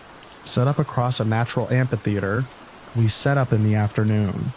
We ate early. We planned a long fire, and then we realized we didn't have nearly enough wood. The fire ring was old and clean, the way it gets when every camper before you has scavenged the area like a swarm of locusts. So while there was still light, we decided to climb the hillside opposite camp and gather deadfall. I'm the cautious one. I'm the one who packs extra batteries and tells people not to wander too far. But it was still daytime, and the slope was open enough that if you turned around, you could see our tents between the trunks. So I went with them. We climbed with empty arms, talking about nothing important. The ground was dry and loose, full of crunchy needles and gravel that slid under your boots. Wind moved through the pines and made that soft, steady hiss that always sounds like distance. We were maybe halfway up when Jenna stopped dead. "Do you see that?" she said. At first I thought she meant an animal. Deer maybe, or a coyote. Then my eyes found what she was pointing at, and my brain tried to force it into something that belonged. It was a door. A full-sized indoor-style door, off-white, with a small rectangular window set into the top half. Brass doorknob, normal proportions, normal hardware, the kind of door you'd expect on a utility room or a back entry. Except there was no building, no wall, no frame, no hinges attached to anything, no porch, no foundation, nothing. It was just there at the base of two trees that grew close together. And it wasn't leaning, it wasn't propped, it was floating, perfectly upright, a few inches above the dirt, with a thin shadow underneath it, like a dark line drawn by a pen. Mark let out a short laugh that didn't sound real even to him. "No way," he said. Then, quieter, "No way." None of us moved for a second. We all did the same instinctive scan for the obvious answer. A movie set, an art installation, a prank, a hunting cabin hidden behind brush. Anything that would explain why an architectural object was hovering in open woods like it had forgotten how the world worked. There was nothing. No cut lumber, no ropes, no stakes, no tire tracks, just trees and dirt and the slope continuing upward. Jenna, of course, was the first to step toward it. She's the kind of person who touches the wet paint sign just to see if it's true. "Is it suspended?" she asked, like maybe we'd find fishing line or something clever. I walked closer too, slow, feeling stupid for moving carefully, like the air around it might turn thick. Mark followed, but he kept a half step behind us, his eyes darting like he expected someone to pop out and yell. Gotcha. Up close, it looked used. Not a fresh prop. The paint had scuffs and dull patches around the knob, like hands had rubbed it over time. The window wasn't dusty the way it should have been out here. It had wire mesh embedded in the glass like safety glass, the kind you see in older doors. and the window did something my brain hated. It didn't reflect the trees. It didn't mirror us standing there. Standing there, it showed depth. Not a scene, not an image, just a dim gray darkness, like a hallway in a house with no lights on. The kind of darkness that isn't empty, just unlit. Mark pulled out his phone. "Okay," he said, forcing a grin. "This is too weird not to record." He aimed the camera. On his screen, there was the hillside, the trees, Jenna's shoulder. No door. He lowered the phone and stared with his actual eyes. The door was right there. He lifted the phone again, changed angles, zoomed in. Still nothing. Jenna tried with hers. Same result. I tried with mine, and for a heartbeat the outline of it flickered on my screen like a faint glitch. A pale rectangle that didn't quite resolve. Then my camera app froze. The screen went black, and my phone restarted itself like it had been yanked out of sleep. Jenna swallowed hard. "Okay," she said, that's not normal." My mouth felt dry. I stepped closer until I was within arm's reach. The air around it smelled faintly different, like old paint and something metallic pennies, or the inside of a toolbox. My ears felt stuffed, that pressure you get when you change elevation too fast. I stared at the doorknob. Brass, slightly tarnished, catching the late day light. I thought about every horror movie where the smart person says don't open it, and the dumb person opens it anyway. Jenna whispered. "Don't." Mark whispered. "Do it." Neither of them sounded like themselves. I reached out and touched the knob. It wasn't cold. It was warm. Not sun warm. Warm like skin. Warm like someone had been holding it right before I did. My hand snapped back so fast I almost lost my balance. Jenna grabbed my sleeve. "What?" she hissed. "It's warm," I said. Mark's smile dropped. "Like from the sun?" "There's no sun on it," Jenna said, looking up at the shade from the trees. "It's been in shadow." We stood there, 3 people trying to negotiate with the impossible. The forest kept going around us like nothing was wrong. Wind, insects, distant bird calls. But in that little pocket of space near the door, it felt like the world had paused to watch what we do. Then the window changed. Not dramatically. No face. No hand pressed against glass. The darkness behind the pane shifted, subtle as a curtain moving in a room you can't see into. The gray deepened, then lightened like someone had stepped aside in a hallway or a door inside that hallway had opened a crack. I took a step back without deciding to. Jenna tightened her grip on my sleeve. Mark leaned forward like curiosity was dragging him by the throat. "Hello?" Mark said. Because Mark has never met silence he didn't want to poke. The brass knob turned. Just a little. A slow twist. Like a careful test. No squeak of mechanism. No visible hand. Just the knob rotating as if something on the other side was trying it. Gently, politely. All 3 of us froze so hard it felt like we'd been pinned. I realized I wasn't breathing. The knob returned to its original position. And then soft. Close. Unmistakable. I heard an exhale from the other side of the door. Not a voice. Not a word. Just a quiet breath out like someone had been holding it while listening. Jenna made a small sound in her throat that wasn't quite a gasp. Mark stepped back and shook his head fast. "Nope," he said. "Nope, that's nope. We didn't run." That's what I remember most. We didn't sprint like characters in a movie. We backed away slowly, eyes locked on it, the way you back away from an animal you don't understand and don't want to challenge. The door stayed upright and still, floating in its thin shadow like it was perfectly content. When we reached the point where the trees began to break the view, I turned my head for 1 second to watch my footing on the loose rocks. When I looked back, it was gone. Not fallen, not moved, not hidden. Gone like it had been erased from the scene. We hurried up to where it had been, our pace turning into something close to a scramble. The dirt beneath the trees was ordinary. Needles, cones, a few stones. No scrape marks. No indentation. No sign that anything had hovered there. The air smelled normal again. My ears popped like a pressure release. Mark walked in circles, scanning for wires or supports or anything that would let him win an argument with physics. Jenna crouched and ran her fingers over the ground like she expected to find an outline. "There's no way," Mark kept saying, softer each time, like if he said it quietly enough the hillside wouldn't contradict him. We gathered wood anyway, because what else do you do when the world misbehaves? You pick up sticks and pretend your hands know what reality is. Back at camp, the fire was bright and loud, a comforting little universe of crackling orange. We ate. We drank some. We kept our voices low. Every few minutes, one of us would glance up toward the slope, like we expected the off-white rectangle to be standing there between the trunks. Nothing.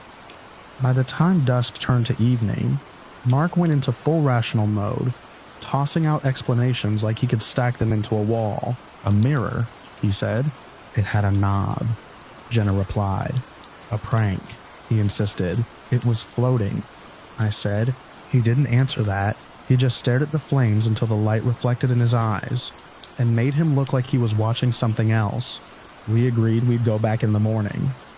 Daylight, we told ourselves, would make it dumb. Daylight would show us the trick.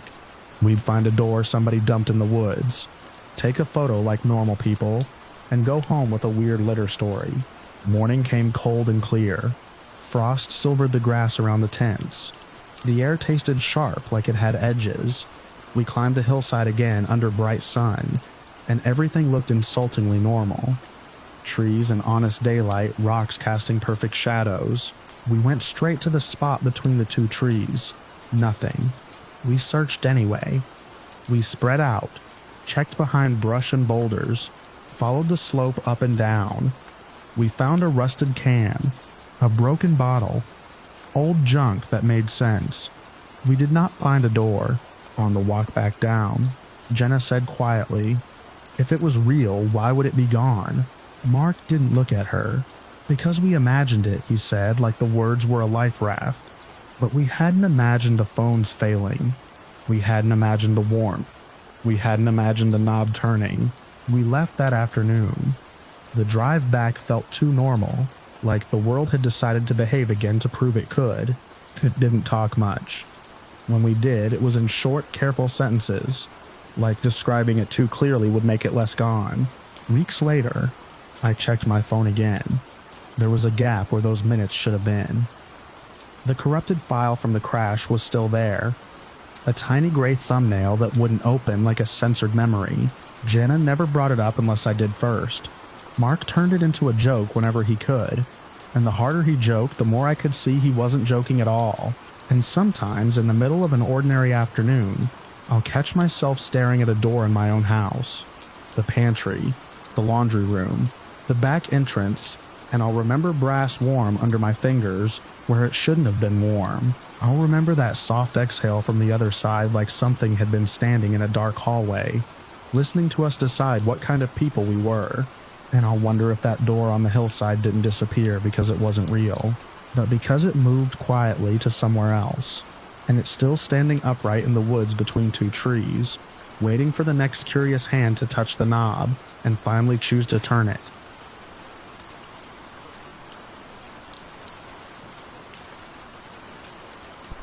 I've been hiking long enough to trust my fear when it shows up for no reason. Not the normal kind. When a trail gets steep, when the wind shifts, when you find fresh scat and your brain starts doing math. That fear has a source. You can point to it. You can solve it. This was the kind of fear that arrived already complete, like it had been waiting in the woods for me to step into it. It was late morning when we started. The three of us threading into the timber from a washed-out forest road. No trailhead sign, no kiosk, just two ruts and a faint footpath swallowed by ferns.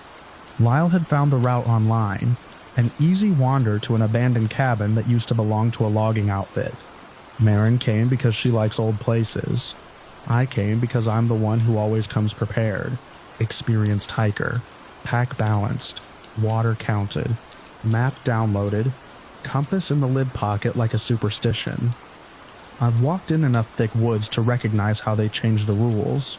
Sound doesn't travel right, light doesn't fall right, Distance lies. The day was clear above the canopy, but under it everything felt green and dim, like we'd stepped into a tinted aquarium. Spruce and fir stood tight together, trunks furred with moss. Ferns pushed up in waves. The air smelled cold even in the sun. We moved at a steady pace, boots crunching needles, conversation bouncing between us in short bursts. Lyle talked about the cabin like it was a prize. Marin pointed out odd mushrooms and lichen. I kept my eyes on the path and the edges of it, the way I always do. Then the path narrowed and curved around a boulder the size of a small car, and the woods went quiet in that sudden unnatural way that makes your pulse take a step up. I saw it sitting in the middle of the trail. At first my brain refused to label it. White shape, too big, too still. Then it sharpened into an animal, a dog massive, adult, heavy through the shoulders. White fur not fluffy and pet-like, but dense and weatherproof. The color of old snow that never melts because it stays in shade. It sat squarely in the center of the path, front paws planted, back legs tucked like it had been told to wait. Its eyes were dark, not brown, not black, the way dogs get in shadow. Dark in a way that didn't catch light at all, like two wet holes punched through the face. I stopped hard enough, my boot skidded a line in the needles. "Stop," I said automatically. Lyle bumped into me. "What?" "There's a dog," I whispered. Marin leaned to look past my shoulder. Lyle leaned the other way. The dog didn't twitch. No panting. No ear flick. Nothing. Lyle blinked at the empty path. "Where?" My stomach sank like an elevator cable snapping. "Right there," I said, lifting my trekking pole and pointing straight at it. The tip hovered over the dog's chest. "In the trail. It's blocking us." Marin's eyes tracked the space. "I don't see anything." Lyle let out a laugh that was half annoyed, half uncertain. "Dude, there's literally nothing." The dog stared at me. Not at my pole, not at my friends, just me. Like we were the only two things in the woods that mattered. My mouth went dry. "Don't walk forward." "Toward what?" Lyle said, but he didn't take another step. His hand tightened on his water bottle, and I noticed the change. He didn't believe me, but he believed my tone. Marin's fingers drifted to the bear spray at her hip, without her realizing it. "Are you okay?" she asked, soft. That softness hit me harder than disbelief. It was the tone people use when they're deciding whether someone is tired, stressed, seeing things. "I'm fine," I said, and my voice came out thinner than I wanted. "But it's there. It's huge." The dog's head tilted, slow and deliberate like a hinge moving in syrup. I took a step back, then another. I couldn't make myself turn away from it. Some part of my body insisted that if I stopped looking, it would move. "Let's back up," I said. "We'll go around off the side." Lyle shook his head, trying to laugh again. "This is messed up." Marin nodded like she was humoring a skittish horse. "Okay, back up. No big deal." We retreated a few yards to the bend by the boulder. My lungs felt too small. The woods felt too close. When we reached the curve, I finally flicked my eyes away for a heartbeat, just long enough to glance at my footing. When I looked back, the dog was gone, not walking away, not sliding into brush. Gone like it had never occupied the trail. I exhaled so hard it hurt. There, Lyle said quickly, pointing at the now empty corridor.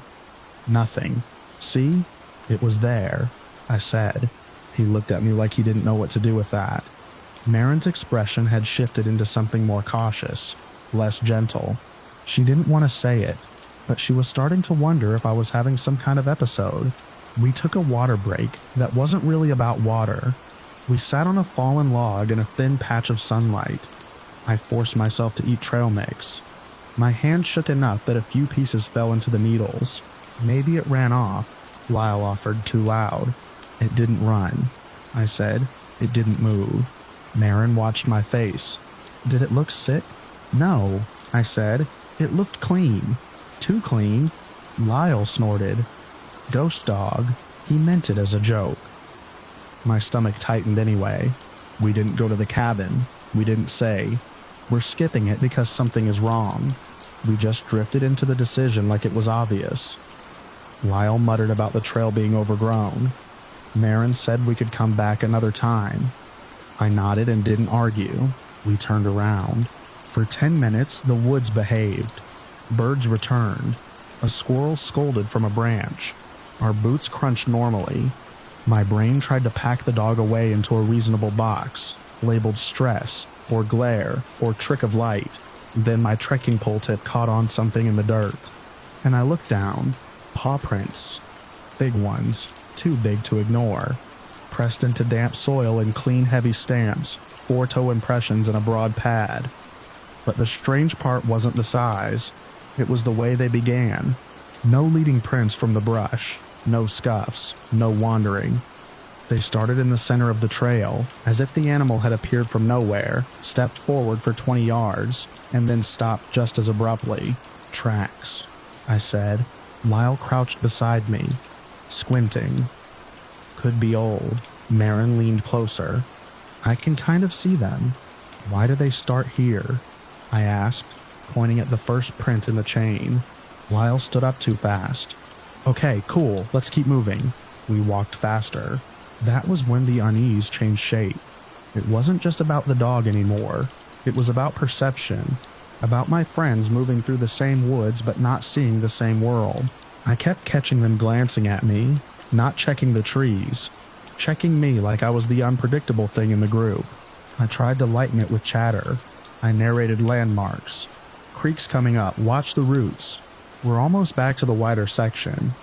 It all sounded rehearsed, like I was trying to convince myself. The canopy thickened again, and the green dusk returned. We rounded a gentle curve.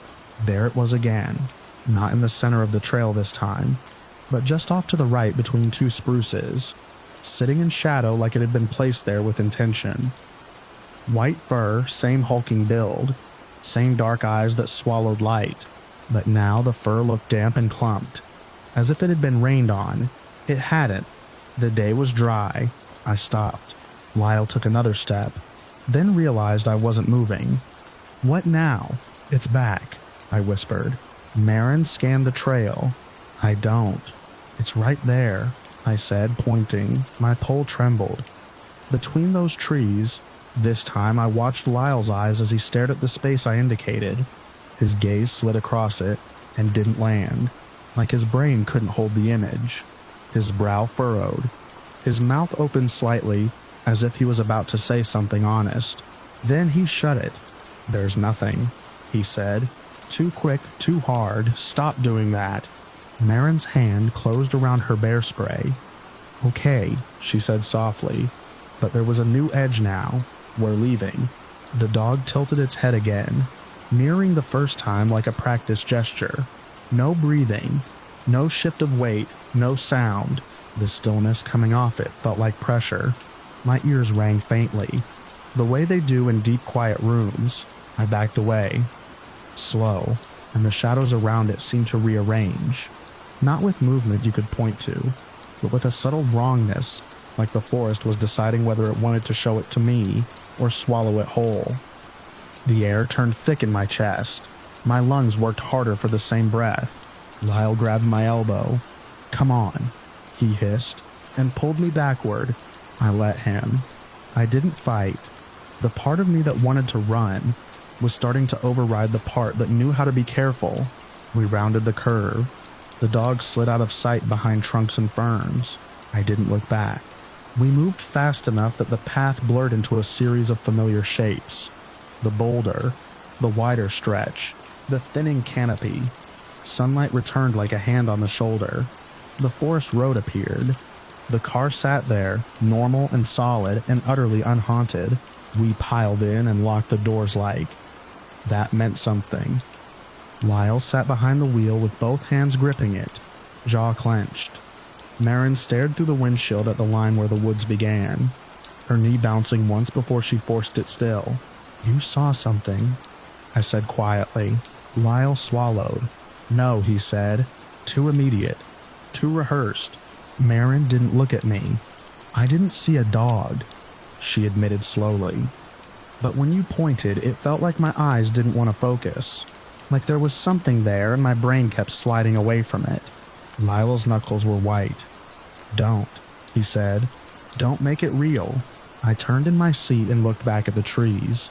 At the edge of the woods where shadow met sun, something pale held perfectly still, not fully visible, not fully hidden, a suggestion of white fur, a shape too large to be a stump, two dark points where light refused to land. It didn't step forward. It didn't need to, because whatever it wasn't following our bodies. It was following the part of us that could agree on what was real. Lyle put the car in gear, and we rolled away, gravel popping under the tires. The forest shrank in the rearview mirror until it was just a wall of green and shadow, but the feeling didn't shrink with it. That night, lying in bed, I woke with the certainty of being watched. I held my breath and listened. The house was quiet. The heater ticked. A car passed far away. Faint as a wave, I told myself it was adrenaline. Leftover fear. A mind replaying a moment it couldn't file properly. Then, behind my eyes, the image arrived with the same unnatural completeness as before. A massive white dog sitting on a path. Dark eyes fixed on mine. Patient and silent, like it had simply moved the trail somewhere inside me, and was waiting for me to step forward again, until I reached whatever it was guarding, or whatever was guarding it. And the only warning I'd ever get was the moment my friends stopped seeing an empty path, and started seeing it too.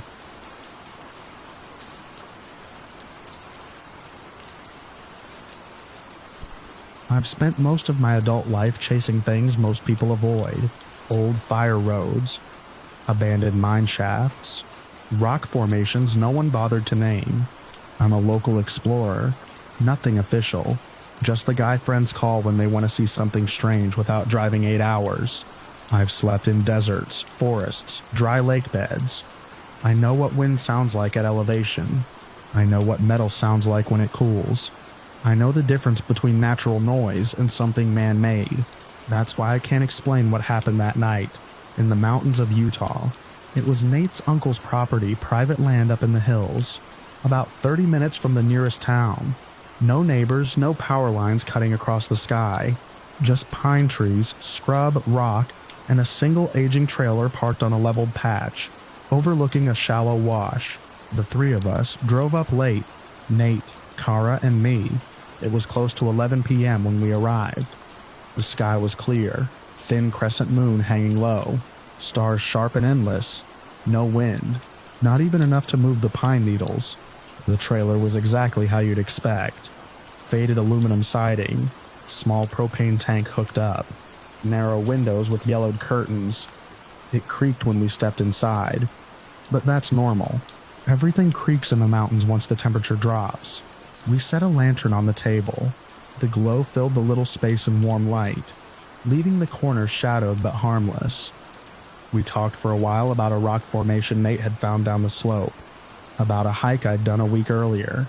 Normal stuff, calm stuff, outside. The world didn't move. And then it started. At first it felt like someone had kicked the trailer. A sharp metallic thud underneath us. Before any of us could react, the entire structure began to vibrate, not shake like an earthquake. There was no rolling motion. It was a hard, aggressive vibration. Fast, mechanical. The walls buzzed. The table rattled so violently the lantern glass chattered. The cabinets trembled against their latches. And then the sound hit. It was like wind, but wrong. Imagine a massive industrial fan spinning somewhere inches from your ears. A low roaring vibration layered with a sharp electric hum. It filled the trailer completely, like the air itself had turned into a machine. But here's what didn't happen. There was no draft, no pressure shift, no whistling through cracks. The air inside the trailer remained perfectly still, while everything else shook. "What is that?" Kara shouted, gripping the table. Nate was already on his feet. "Is it wind?" "No," I said immediately. "I know wind. Wind pushes, wind rattles unevenly. Wind has direction. This had none. The vibration was uniform, total. as if something enormous was pressing invisible force against the trailer from all sides at once. I started counting without meaning to. 10 seconds. The floor buzzed through my boots. 20 seconds. The lantern flame quivered violently but didn't go out. 30 seconds. The sound didn't grow or fade. It held steady, mechanical and relentless. 40 seconds. My teeth were chattering. Not from cold, but from the vibration itself. 45 seconds. And then it stopped. Not faded. Stopped. Instant silence. The trailer settled back onto its frame with a soft metallic tick. The cabinet stilled. The lantern steadied. My ears rang in the sudden absence. No wind followed. No distant rumble. No echo. Just silence. We stared at each other for maybe 3 seconds before Nate said we're going outside. None of us argued. He opened the door. Cold night air poured in, and everything outside was perfectly calm. The trees weren't moving. Not slightly. The wash below us was dark and still. The stars hadn't shifted. There was no wind, not even enough to brush against our jackets. I stepped down onto the gravel and turned slowly in a full circle, listening. Nothing. If what we felt had been wind strong enough to shake a trailer like that, the trees would have been thrashing. Dust would have been in the air. We would have felt it against our faces. There was nothing. Kara stepped beside me and held her hand out. There's no air moving. I know, I said. Nate walked around the trailer, shining his flashlight along the siding. Could it have been a helicopter? There'd be rotor noise, I said, and we'd feel the air from it. He knew I was right. I crouched and pressed my hand against the metal hitch at the front of the trailer. Cold. Completely still. Then Kara pointed down the slope. Do you see that? 2 faint parallel lines ran through the scrub, about 20 yards away, clean, straight, like something heavy had pressed down and moved briefly across the ground. We walked toward them carefully. Up close, the lines looked fresh. The brush between them was slightly flattened, but not torn. No burn marks. No tire treads. Just 2 even tracks. Maybe a foot apart, running straight for about 20 yards before disappearing into harder soil. Those weren't there earlier, Nate said. I didn't think they were either. We followed the lines to where they faded. There were no additional marks. No footprints around them besides ours. What would make that? Kara asked quietly. I didn't answer, because I didn't know. We stood there longer than we should have, scanning the darkness, as if something might reappear. Nothing did. Back inside the trailer, it felt different. Not haunted, not watched. Just wrong. Like the structure had been used. We stayed awake for hours. Every few minutes, one of us would step outside and check again. The night never changed. The air remained still. No distant engines. No weather rolling in. No aftershock. Around 3 a.m., Nate tried convincing himself it was a localized earthquake. But earthquakes don't sound mechanical. They don't vibrate with that steady hum, and they don't leave calm air and parallel ground marks without disturbing anything else. Eventually, exhaustion caught up with us. We slept lightly, boots still on. Morning brought sunlight and birdsong like nothing had happened. The parallel lines were still faintly visible in daylight. We measured the spacing with my boot. Too narrow for a vehicle. Too clean for an animal. Too deliberate for random ground settling. Under the trailer, nothing was damaged. Bolts were tight.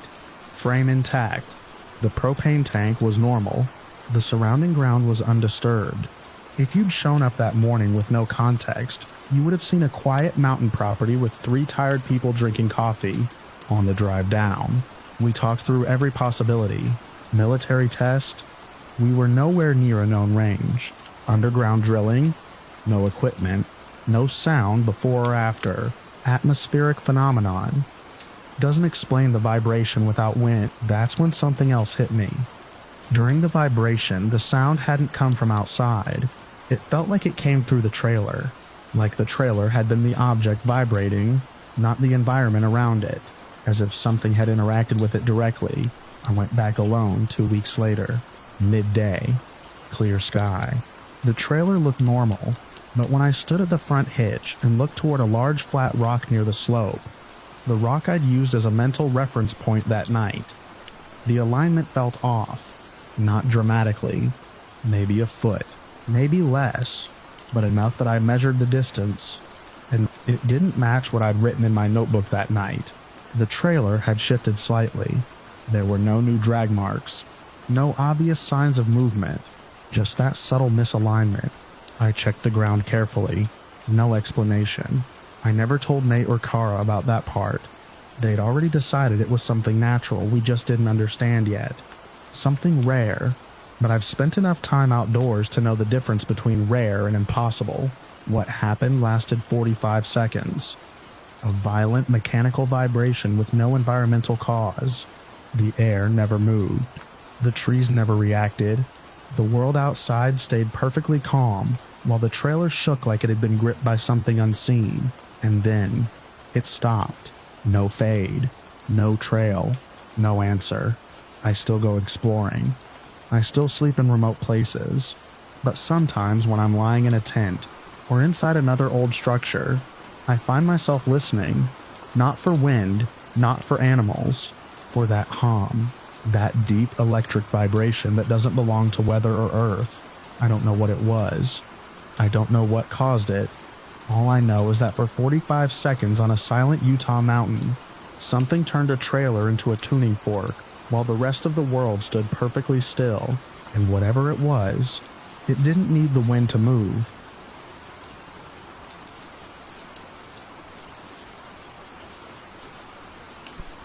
I was 13 the first time something unzipped my bag in the middle of the night. At the time, I was proud of how independent I was. I'd been in Scout since I was little, and that spring I decided I was ready to start proving it. No more sharing tents. No more sleeping close to the adults.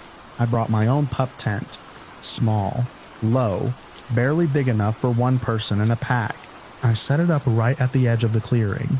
The rest of the troop pitched their tents in a loose cluster near the fire ring. The adults camped farther back under heavier canvas, but I liked the tree line.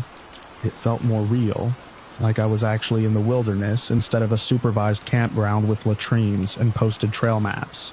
Behind my tent, the forest started immediately. Pines, dense underbrush, the smell of sap and damp soil. During the day it was peaceful. At night it felt like something pressing close, just beyond the thin nylon. The evening was normal. Campfire. Songs. Burnt marshmallows. A reminder from the scoutmaster to seal our food and keep critters out of camp. We all laughed about raccoons and went to bed. The night was unusually still. No wind, no rain, just that heavy quiet that makes every small sound feel deliberate. I don't know what time it was when I woke up, but I came awake fast like someone had shaken me. At first I thought I'd imagined it. Then I heard it again. Zed zip. Not outside. Inside. The sound was close. Careful. Controlled. The unmistakable teeth-on-track whisper of a zipper being pulled open slowly. My brain tried to rationalize it. Maybe I'd rolled over and brushed my own bag. Maybe the tent fabric shifted. Then I heard fabric being moved aside. A soft rummaging sound. My day pack was at my feet. Zine zip. Another compartment. I didn't move. I couldn't. My heart was pounding so hard it made my sleeping bag tremble. The inside of the pup tent was pitch black. No moonlight leaked through the trees.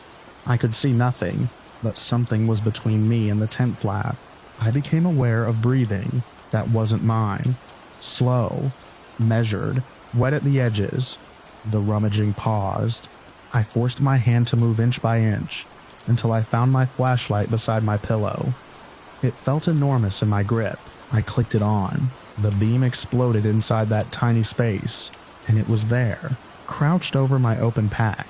Its skin was green, not bright, not cartoonish, but the deep, damp green of moss growing on the north side of a rock. Its texture looked wrong, faintly veined like a leaf held up to sunlight. Its hair wasn't hair at all. It grew in layered fronds and thin strips, like leaves sprouting directly from its scalp. Some were long and narrow like pine needles. Others were broader, trembling slightly as if reacting to the light. Its back was hunched, knees folded beneath it in a way that didn't seem fully human. In its mouth, it turned toward me slowly, its lips pulled back. The teeth were canine. Not fangs, not exaggerated, just the blunt, powerful teeth of a dog, built for gripping and tearing. Too many of them, packed too tight. Its eyes caught the flashlight beam, but they didn't reflect like an animal's. They absorbed the light in a dull, watery sheen. For a second, we stared at each other in total silence. Then it hissed. Then it hissed. It wasn't loud. It wasn't dramatic. It was a thin, dry expulsion of air, like wind sliding through dead leaves. I saw what it had been doing. My trail mix was set aside, my compass half removed from its pocket, a small tin of mints placed neatly next to a coil of rope. It wasn't scattering my things randomly. It was sorting them, selecting. It lifted one green hand away from the pile. The fingers were jointed strangely, knuckles too pronounced, nails thick and bark-like. It didn't look startled. It looked interrupted. I pushed the flashlight beam closer to its face. The reaction was immediate. Its leaf-like hair shuddered and curled inward. The green skin seemed to ripple, as if a shadow passed beneath it. Its eyes narrowed, the hiss sharpened, and then it vanished. No scramble, no burst of movement, no tearing of tent fabric. 1 second it was crouched there, filling the space. The next second there was nothing but my open pack and the harsh white circle of my flashlight on the nylon floor. I stared at the empty space, unable to process what had just happened. I swept the beam left, right, up toward the tent ceiling. There was nowhere to hide. A pup tent barely has room for one body, let alone two. My breath came in short, shaky pulls. I lunged forward and yanked the tent flap open. Cold night air rushed in. The clearing lay silver under moonlight. The other tents sat undisturbed. No shadows moved between them. No figures darted into the trees. I crawled halfway out and aimed the flashlight at the ground around my tent. No footprints. No disturbed pine needles. Nothing. The forest beyond the tree line stood dark and motionless. I called out once, my voice cracking, but no one answered. No scout stirred. No adult voice asked what was wrong. The woods felt normal again. That was the worst part. I went back inside slowly. My gear was exactly where I'd seen it last. Items carefully pulled out and arranged. I shoved everything back into my pack with shaking hands and zipped every compartment tight. Then I placed the pack inside my sleeping bag against my legs like a shield. I didn't sleep. Every tiny sound, the settling fabric, a distant twig snap felt amplified. I kept the flashlight clutched in my hand until dawn. When the sky finally lightened to gray-blue, I was already sitting up. I packed my tent before anyone else woke. When our scoutmaster saw me carrying my rolled-up shelter across the clearing, he frowned. "Something wrong?" he asked. I told him I thought something had gotten into my bag. I didn't describe what I'd seen. I couldn't. He checked the ground around where my tent had been. No tracks. He examined my bag and the zipper. No damage. Probably a raccoon, one of the other adults said when he joined us. But raccoons don't vanish without sound. They don't sit upright and sort your belongings like they're making choices. The scoutmaster studied my face a little longer than the others. "Set up closer in," he said quietly. I did. The rest of the weekend passed without incident. No one else reported anything strange. No food went missing. No shadows moved between tents. If it had been a prank, someone would have confessed eventually. If it had been an animal, we would have found signs. There were none. I finished out my time in scouts. I earned badges. I camped a few more times. But I never set up near the tree line again. And I never slept as deeply in a tent as I had before that night. What stayed with me wasn't just fear. It was the feeling of being entered. That thin layer of nylon had felt like a boundary. Mine. A small space carved out from the wilderness. Something had slipped through it, as if it wasn't there. Years later, I stopped camping altogether. People assume I outgrew it. They assume adulthood replaced childhood adventure. That's not it. It's the sound. Every once in a while, even indoors, even in the middle of a city, I'll hear a zipper slide open somewhere nearby. A backpack, a jacket, luggage at an airport, and for a split second I'm back in that pup tent. 13 years old, flashlight shaking in my hand, because I know what I saw. Green skin like moss, hair like leaves, dog-like teeth bared inches from my face, and the understanding in its eyes, as it decided whether or not to take something that belonged to me. I don't think it wanted my trail mix. I think it wanted to see what I carried. I think it wanted to know what kind of things humans keep close when they believe they're alone in the woods. And sometimes when I remember how carefully it sorted my belongings, how deliberately it unzipped each compartment, I can't shake the feeling that it wasn't stealing. It was learning, waiting for the right night, waiting for the zipper to open again.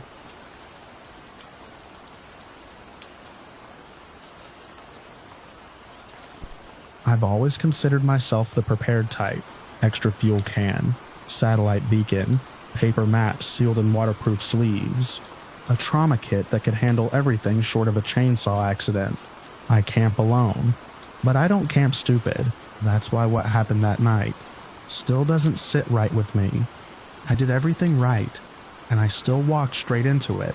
It was late August, peak wildfire season in the Cascades. I'd taken a week off work and driven 3 hours up a decommissioned logging road I'd scouted months before. The place sat above a narrow valley shaped like a bowl, steep timbered slopes on either side. No cell signal, no cabins, no trailheads marked on any public map. Exactly the kind of place I like. I parked my truck on a flattened turnout near the crest, nose facing downhill for a quick exit if needed.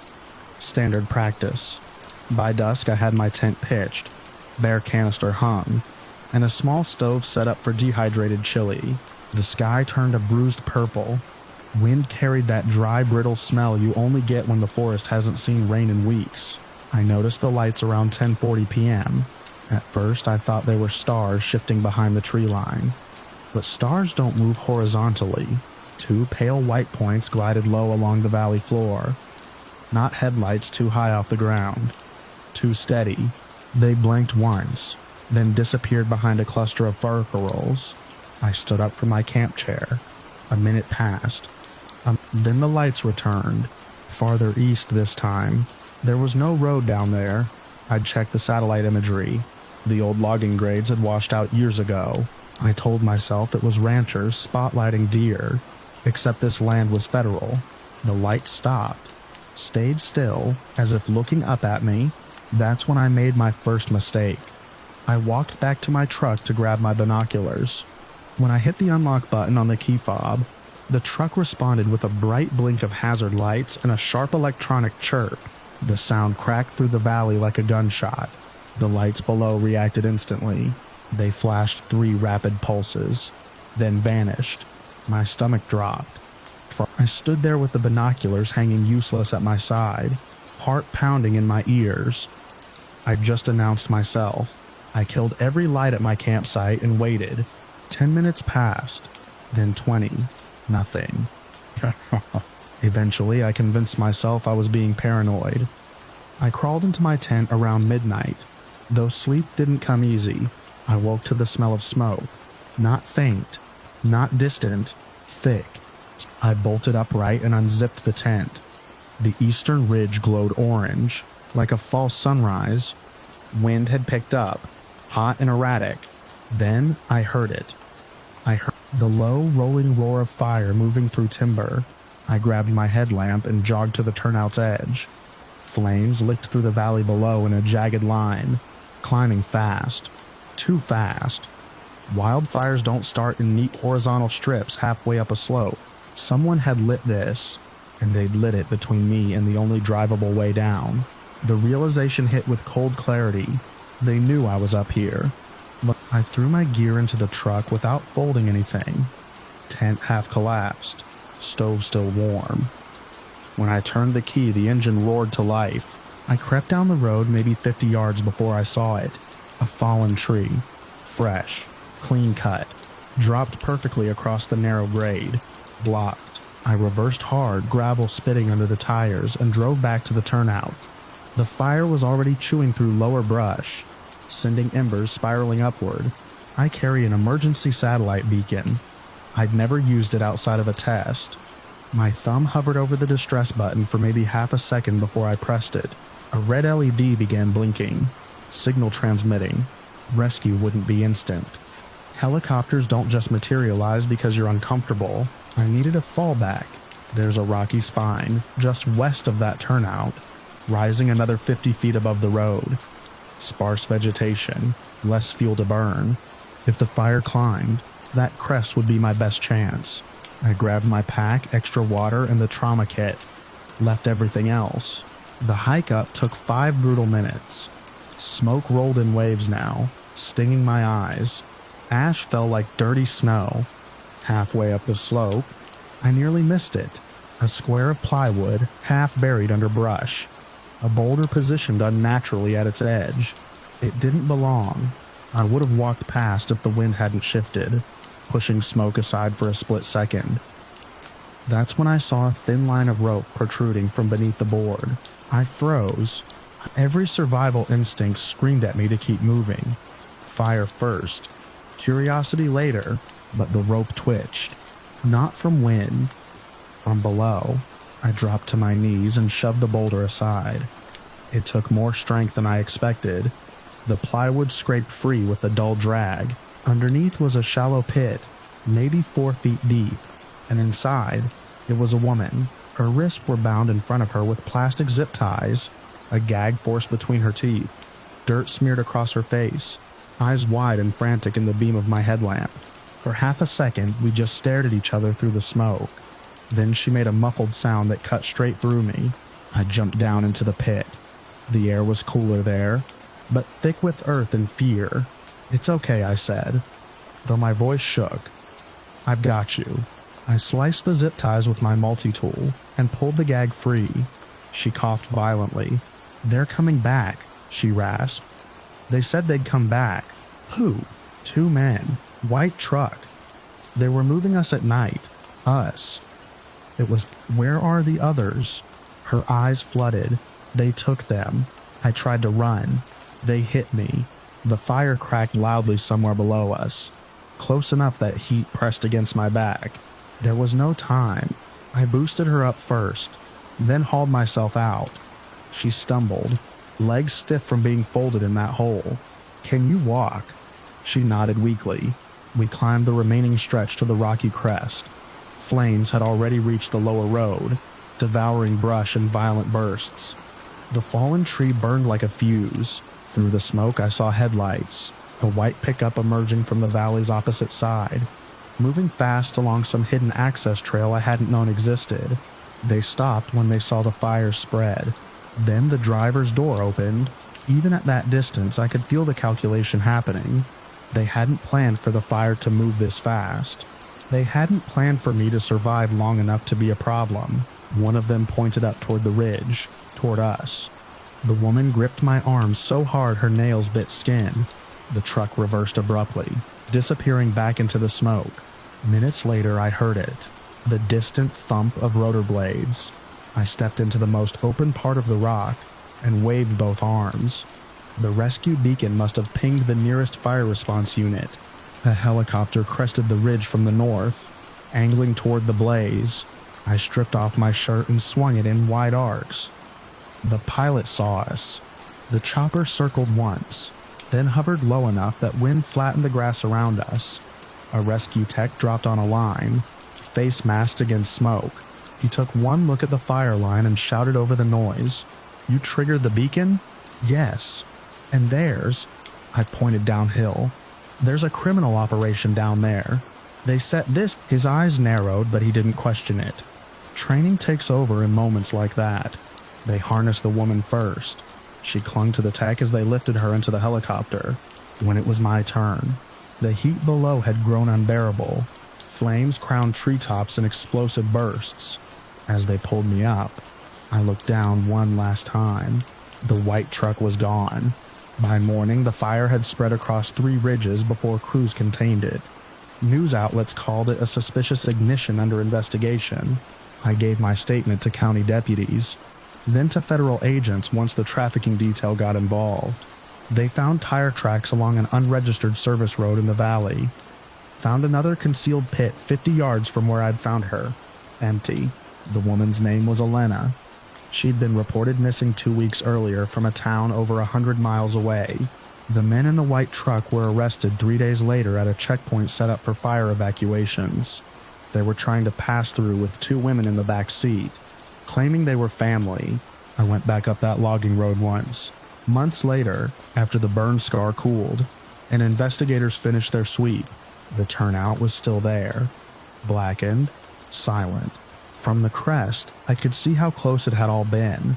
If I hadn't hit that unlock button, if I hadn't been curious about those lights, if I hadn't climbed that ridge instead of staying with my truck. Preparedness helps. But sometimes survival comes down to a single accidental beep in the dark. And every time I camp alone now, when night falls and I see distant lights where there shouldn't be any, I don't reach for my binoculars. I reach for silence. I reach